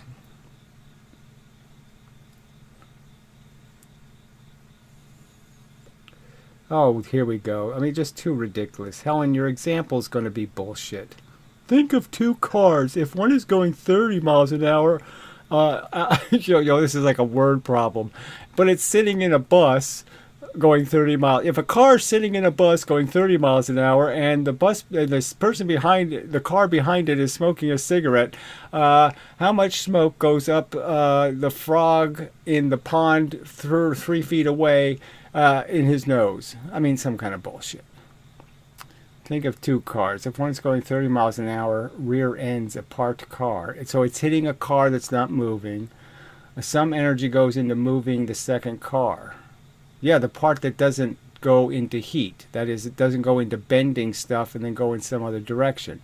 But a lot goes into the crumpling metal and heat. Yes, and heat is still moving. The energy has to be conserved. Do you understand what conservation of energy means? It means it's always moving. That means the energy in is always the energy out. And so all you can do is convert it into motion of a big thing or motion of little things. So obviously when the 2 cars hit each other and they're crushable, you're going to move a lot of little things. And eventually it's going to be so little, it's just going to be radiant energy. It's going to be turned back into just forces.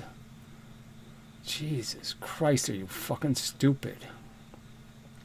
That's why you can't just count the motion. Yes, of course you can. The heat is motion, you dumb bitch. You don't understand that moving atoms is momentum? Yeah, that's momentum. That's mass moving. Oh, dumb as bricks.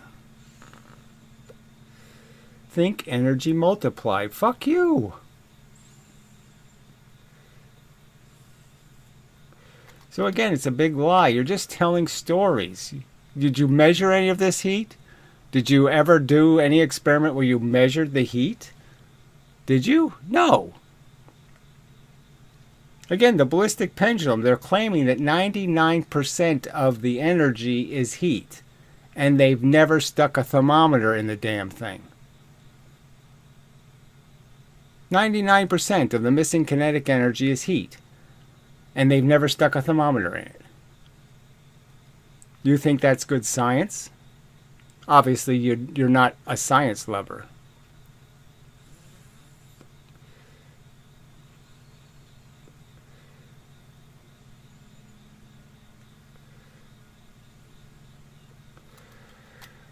What are you talking about? Sorry, I have to betray my cousin here, but he seems a little off. Oh, I don't know. What the fuck are you talking about? Momentum is mv, linear, always conserved. And linear meaning what? The mv isn't in the same direction. The heat's not going in the same direction. The heat goes in all kinds of dispersed directions because the heat is motion combining. It's the motion of the little bits, and they're going to combine their motion. Electrons and protons have a jiggle. They're jiggling all the time. You hit them, they're going to change the vector of the motion. That's what happens in all interactions. You put a bullet slowly into gel, the gel gets very disrupted. You put a bullet through the gel very quickly, there's a nice clear trace of the bullet, because it pushes everything in the same direction. The slower it goes, the more contact it has with the gel, the more dispersed the energy is. It's essentially scattered. Slow speeds do more scattering than fast speeds.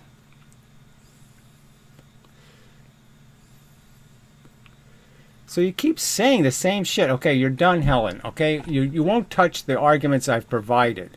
So it's a simple enough argument. You have something going 10V, a 5 mass going 10V. You add 5 mass to it, you conserve all of the momentum. You have now a 10 mass going 5. You've lost half the kinetic energy. Now explain to me how you could make half the kinetic energy as heat.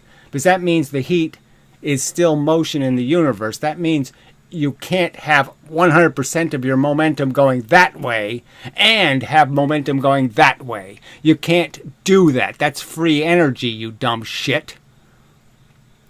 So either deal with that argument or shut the fuck up. You just keep preaching Holy Ghost nonsense for which you have no evidence.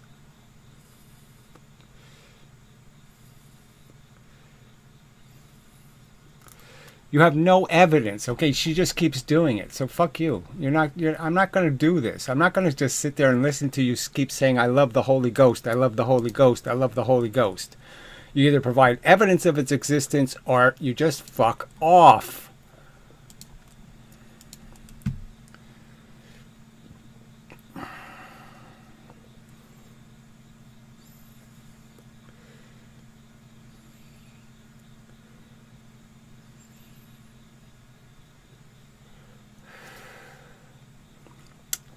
Just disgusting.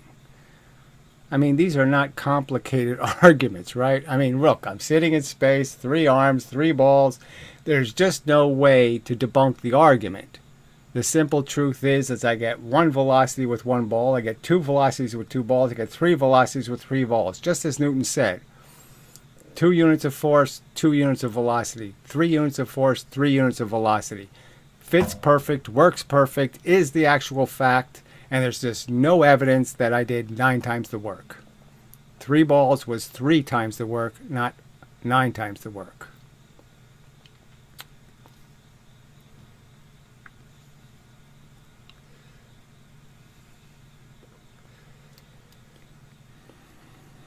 Oh, it's just disgusting.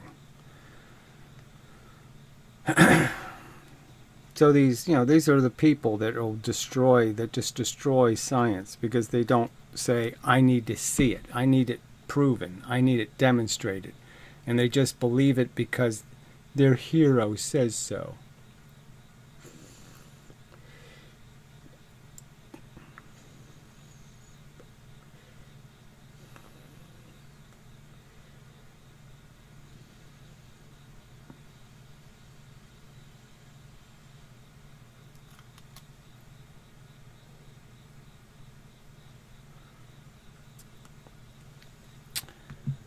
Yeah, there's no point. No point talking to humans. Especially the smart ones. yeah, right? Or the ones who think they're smart, I guess is a better way to put it. The educated, who haven't been very well educated because they weren't smart enough to filter what their teachers told them. I mean, I learned a lot in school. But the smartest thing I did was say, fuck that. I filtered it. Okay, I didn't take everything they said and say, oh yes, that has to be the truth. And that's where you people make all your mistakes.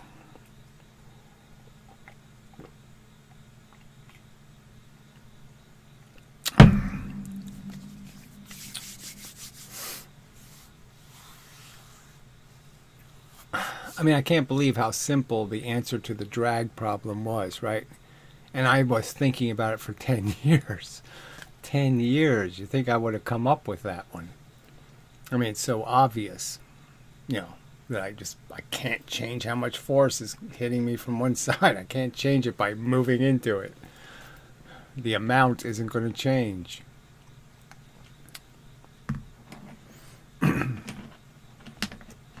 I mean, as long as time is allowed to keep ticking, I can't change the amount.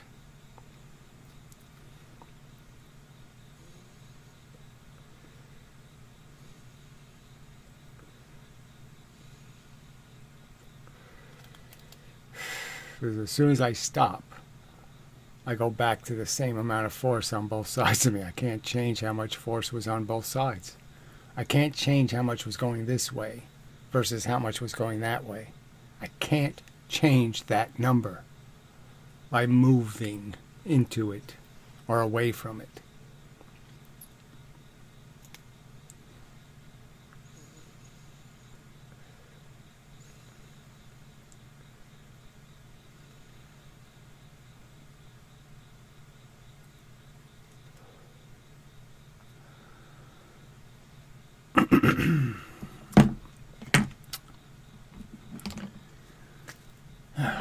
So frustrating.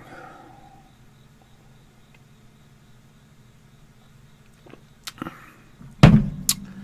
right, so we'll think of wrapping up. So I probably didn't get over 10 viewers again, which is just not good enough. Unfortunately. Oh, 14. Yeah, it is higher. Unfortunately, the volume is increased, but the quality of the the bits isn't any better, unfortunately. Sometimes less is more, and today more is less.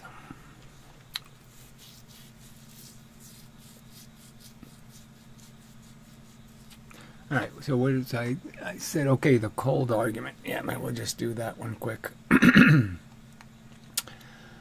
This pressure is really quite interesting. So I get rid of this. Don't need that anymore. All right, and I have to erase though. So it's the whole principle is that the basic the atom, the thing that makes atoms useful is that they are intrinsically elastic. Okay, so they can absorb pressure and be maintained in a condition where they're still intact, but they have the capacity to expand. So the simple argument is that the the atom is made out of a nucleus, okay, that has electrons and protons in it, okay, so twice as many protons as electrons, and that would account for the neutrons. And then you have the orbiting electrons that balance the equation, so to speak, in terms of evening up the number of protons and electrons, which never has to be exact. And obviously the geometry is the electrons are always going to see each other, or when they see each other, they're going to equalize their pressure between each other. So whatever place they have to have the same balancing pressure. So any vector where an electron can see another electron, that pressure has to be balanced. And so it makes the whole object kind of elastic, because if you push on one side, it either has to push out over here. But if you're pushing from all directions, you could understand that you'll basically just compress the whole object and in a sense increase its voltage. So the idea would be is the atom would get smaller, and the pressure would increase. So everything would have the same basic geometry, but you're going to compress it into a smaller size, and then it's going to re-expand if given the opportunity. So as soon as you release it from its pressure, then it's going to go back to expanding. So that's basically what happens when you take a tank, a big hunk of steel, and you put some sort of you compress something, so you're going to create a whole bunch of heat, in terms of forcing something to be compressed. So you have to create a bunch of heat to be pushing on the atoms and compressing them. And then you put them in this vessel, and the key is that the vessel retains the pressure. So once you have them compressed, that is, you compress them small enough and they turn into a liquid, then you just maintain the pressure in the vessel and they can't expand. So it's no longer hot because it's just pressure. It's just electrons pushing on electrons and nothing's really going anywhere. It's just voltage in a sense. You've increased the voltage of the material by compressing it and keeping it in that state by binding it inside of a structure that won't allow any expansion. So it doesn't stay hot, but you've essentially bottled heat. Because as soon as you release this stuff, and it's allowed to expand into the environment, it's going to get really cold. So even though it's not hot, it's going to get cold because the expansion is basically taking stuff that was in a very small space and expanding its space, which means lowering its voltage essentially. So you can understand that voltage is doing the same thing. When you put electrons into a wire, what are they seeing? They're seeing pressure here and no pressure here. Less pressure, obviously. It's not no pressure. And they just move to the lower pressure. So I can't have if I have 10 volts going through here, I can't put 11 volts here and expect any voltage to go in there because that's higher pressure. I can only get it to go where there's a lower pressure, and that's what it'll do. It'll go wherever there's a lower pressure. And the lower pressure is just created by the fact that the other side is collecting this stuff. But there's no change in the force. There's just change in the volume that the force is pushing through. So the volume of space for the electrons to travel in has increased. But you're not changing really how much force you have. And so the wire isn't excreting any force. But what it is excreting is a change in the atom's shape. And so the electrons are pushing out, which just means they're increasing the frequency or creating a frequency in the field because they're vibrating at a frequency. The frequency is just being created into the same force that would be gravity. They're taking the gravitational force, or whatever you want to call it, the bits hitting, and they're giving those bits a frequency by oscillating at a frequency. So that's why oscillating current works, is because it's allowing for a contraction. It's allowing there to be a push and then the absence of a push, and then a push, and then the absence of a push. So they're basically red shifting, blue shifting, red shifting, blue shifting. And that's creating a frequency, and the frequency is going to hit another surface and do exactly the same thing. It's going to mimic the outside conditions. And when you mimic the outside conditions, you end up mimicking the inside conditions. So you're just recreating the voltage by recreating the oscillation. And so you're going to cause the atoms to push electrons that way, and then that way, and then that way, and then that way. Same difference.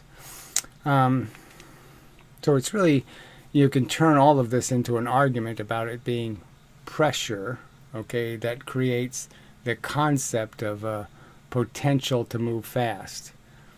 So the pressure is just velocity, okay, stored as a compression. And the more compressed, the higher the velocity you can expect to get back out of the spring, for example. So you compress the spring a lot, you can get a high velocity. Compress it a little, you get a little velocity. So the higher the compression, the more potential for velocity. Yeah, simple enough. 23 viewers at one point. Wow. Amazing. But useless, obviously. Obviously, there weren't any good viewers. There weren't any viewers that would be useful. So, it doesn't make much difference. I need people who are honest and have some physics knowledge. Because I think if you're honest and you have physics knowledge, you'll say, yeah, they never proved that mv squared shit. Just never. Leibniz said, 1 pound dropped 4 feet is the same energy as 4 pounds dropped 1 foot. I mean, do I have to draw that? I guess I could draw it. I mean, you know, I've done it before, like, I don't know, 368 times, but it just can't be true, you know. And they didn't do the experiment. I mean, they didn't drop the things on clay, or they didn't drop it on anything. They didn't even try the experiment.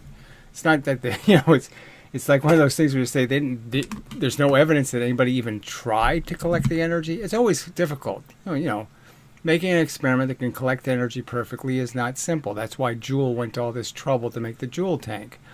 And the irony is the Joule tank is over 150 years old, and we don't use it now. I mean, why aren't there Joule tanks at MIT? And why don't they just put bullets and recoiling guns, let them fly into the Joule tank? I mean, why don't they just do it directly? I mean, the problem with Joule, I've been over this before, but I mean, his experiments were catastrophically flawed in the sense that he was using this stupid, let's just drop a weight. And it's a broken principle, because this falling distance, yes, that distance is always the same, but the speed is always different. So depending on what I'm pushing, you know, how big a propeller I'm pushing, I'm going to get more or less. And depending on how much this weight is and how fast that moves, I'm going to get more or less. So the speed that this falls is going to change how much energy it collects. The slower I can make it fall, that means there's more tension for a longer period of time on the string, right? You can understand that there's torque on the string. The torque will exist for a longer period of time the slower this thing drops. And so I'm collecting more gravity because I'm taking more time to fall in the gravity. And so just like holding it and moving it slowly, you can understand that if I move it slowly, I have to keep compensating for the extra gravity. Every second, gravity's hitting it with a force, and I have to absorb that force. And so it's so simple that this won't work, because when it's pushing something heavy, okay, it falls slow, but it falls longer, which means it gives the object more energy. And if I put something very light on here, it falls very fast. It goes through the gravity very fast, doesn't get as much gravity, and obviously the object gets a lot less energy. So it's a very flawed experiment. But that's the only way they did it. They didn't do the Joule tank by saying, well, let's just shoot a bullet in here, and then let's let the recoiling gun go into the water, because it'll work just as well. So we should have done direct experiments, not this indirect experiment. I mean, they never pulled a car. You know, they never let's attach it to a car, make the car move, and see how much energy it is. They never did any experiments like that. You know, where you could get a better, where you had a more consistent source of energy. I mean, ideally, it should have been like a water wheel, you know, some kind of mechanism where you could be assured about how much pressure you were actually applying and that it was a constant pressure. But they didn't do the experiments that way, unfortunately. So, I mean, look, this is mv squared. I mean, mv squared is just Leibniz' claim. No evidence, no experimental evidence demonstrating it to be true. So he just claimed it's mv squared because he says, all right, that a 1 pound, a 1 mass dropped 4 distances, okay, versus a 4 mass dropped 1 distance.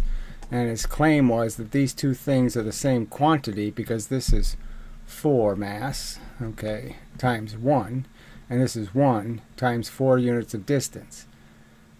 It's 9.8 meters of velocity, all right, per second per 1 second.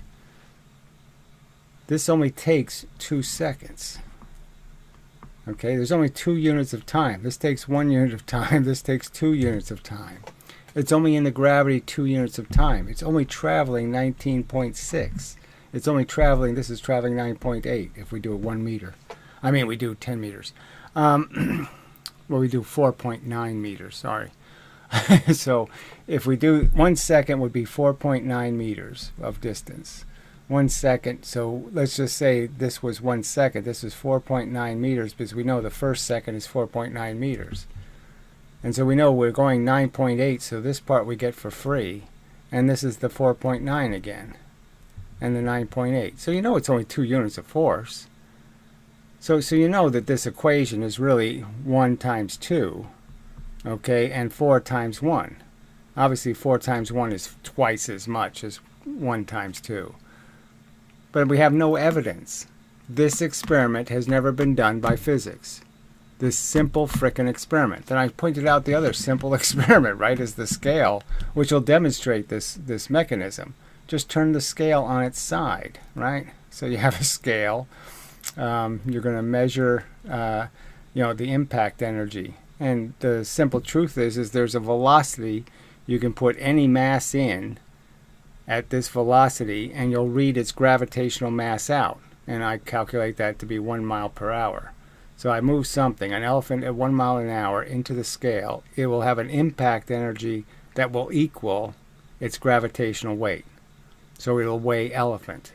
And if I move a mouse at the same exact 1 mile an hour, it will weigh whatever, 21 ounces.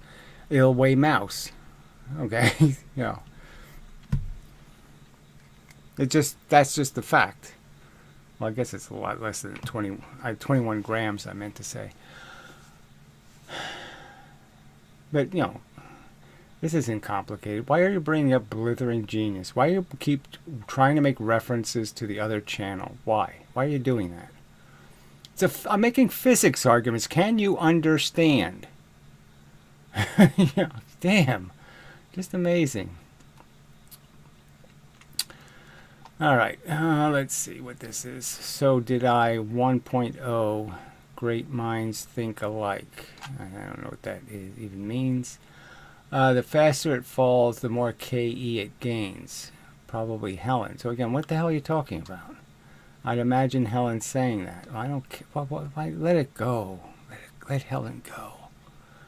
It's because the science says so. I cannot demonstrate this, though. I'm just repeating what academic tells me. Yeah, I've made this argument, so you're just verifying what I stated, which is fine. You want to just repeat what I say? Okay.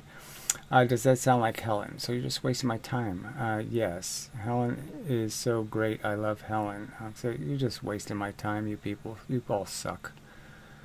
Let's see. Probably one of those. I don't know what that is. Pragmatosphere nuts. I don't know. BG's cult loves to lurk on Gary's video. I don't know. We'll just keep wasting my time.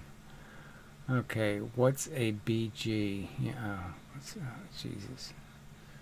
Yeah, I don't know. I mean, Gilbert, you just want me to time out you or block you or something? I mean, you're just talking all kinds of crap. Useless crap. I made a criticism of him, and he has a pretty small cult following online. Okay, well, I'll just fuck you off. I'm a little bit uninterested in anything you have to say, frankly. Yeah, so fuck off. I mean, it's not on the subject. I'm just trolling.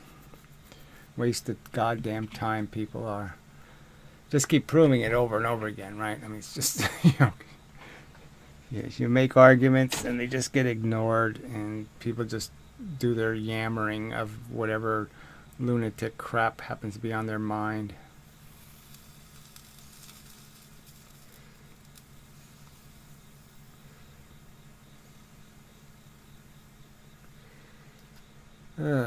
Just hate this planet.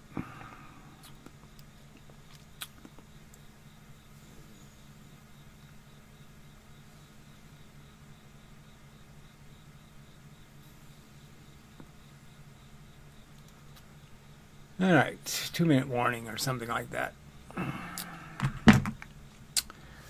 See if anybody can save the room from its termination by making some cogent, relevant comment. Well, that's not going to help. My friends, I don't know. It's all this Twitterverse. I don't do Twitter, so I don't like every word being now an acronym. We don't bother with real words anymore. Shit. Yeah, just shit. So, ugh. Ugh.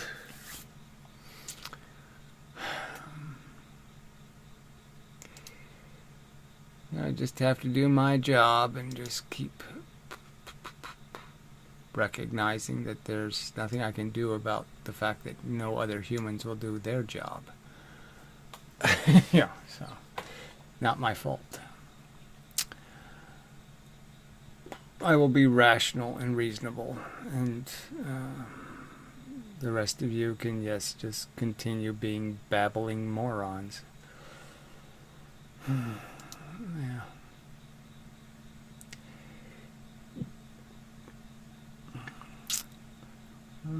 Right, so I think we're almost done. You're not being rational right now. Yes, about what exactly, fuckhead? Oh, I'm being mean. Yeah, right. So you deserve what? You deserve praise? You think there's something in this comment section that deserves praise? I should be grateful for the great contributions you all made?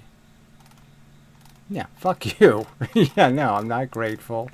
And I think you've just wasted my time. Which is, I consider my time kind of valuable, actually. And I don't like it wasted. But whatever. Like I said, I wasn't counting on you. I mean, that's why I did the drawings, and that's why I did the, I initiated an agenda. And yes, you didn't pay any attention to it. So yes, you didn't make any contribution. And I'm not going to reward you for that. Yeah, put it that simple. Yeah, that's probably pretty best. Nice and direct. You suck. It's just fact. You suck at being useful contributors to arguments against bad science. I literally sent Professor Dave your video, you idiot. Yeah, so what? You don't think he probably has heard of it and knows about it? And it doesn't matter. He doesn't care. It's too irrelevant, so he just doesn't, it's not a threat. Now, if he was smart, he would understand it is a threat, because eventually somebody's going to break the ice, so to speak, and deal with these dualities. Somebody's going to break the ice and say, yes, it makes no sense to say the law of the lever doesn't work. And, and he's going to be on the wrong end of that stick, in the sense that he's going to it's going to be obvious that he had 2 years to pay attention, and he paid no attention. Because he was an arrogant douche. Yeah, who wanted $5,000 to debunk an argument, a physics argument.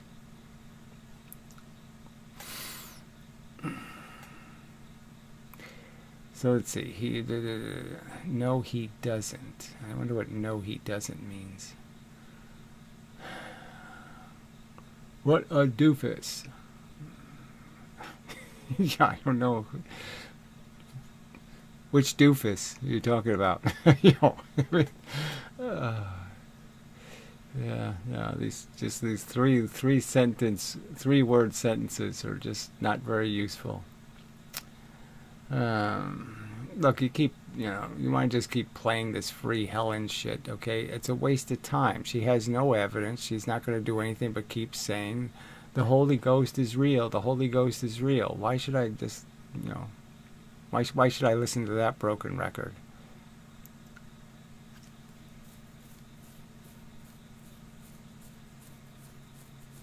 Well, I have nothing to say to that. I'm sorry that you have some pervert, interest in eating poo. I'm sorry. I can't go there, frankly.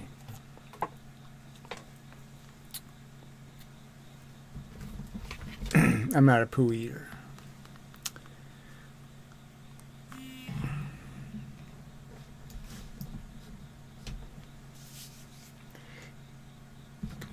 What the hell is with this tablet? It won't stay off.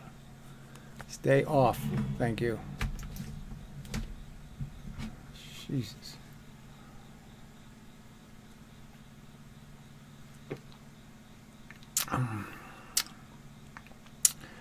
Whatever. Love talk. Just a waste of time.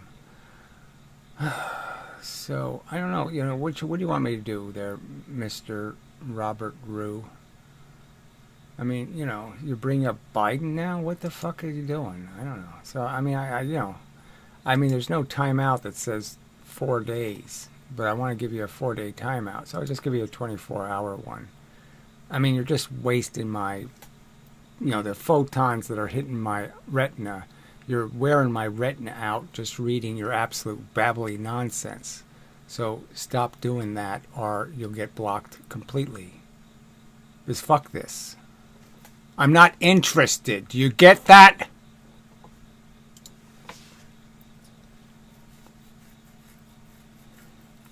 God damn.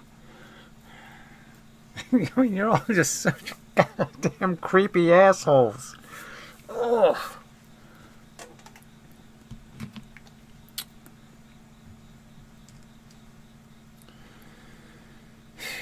Shit.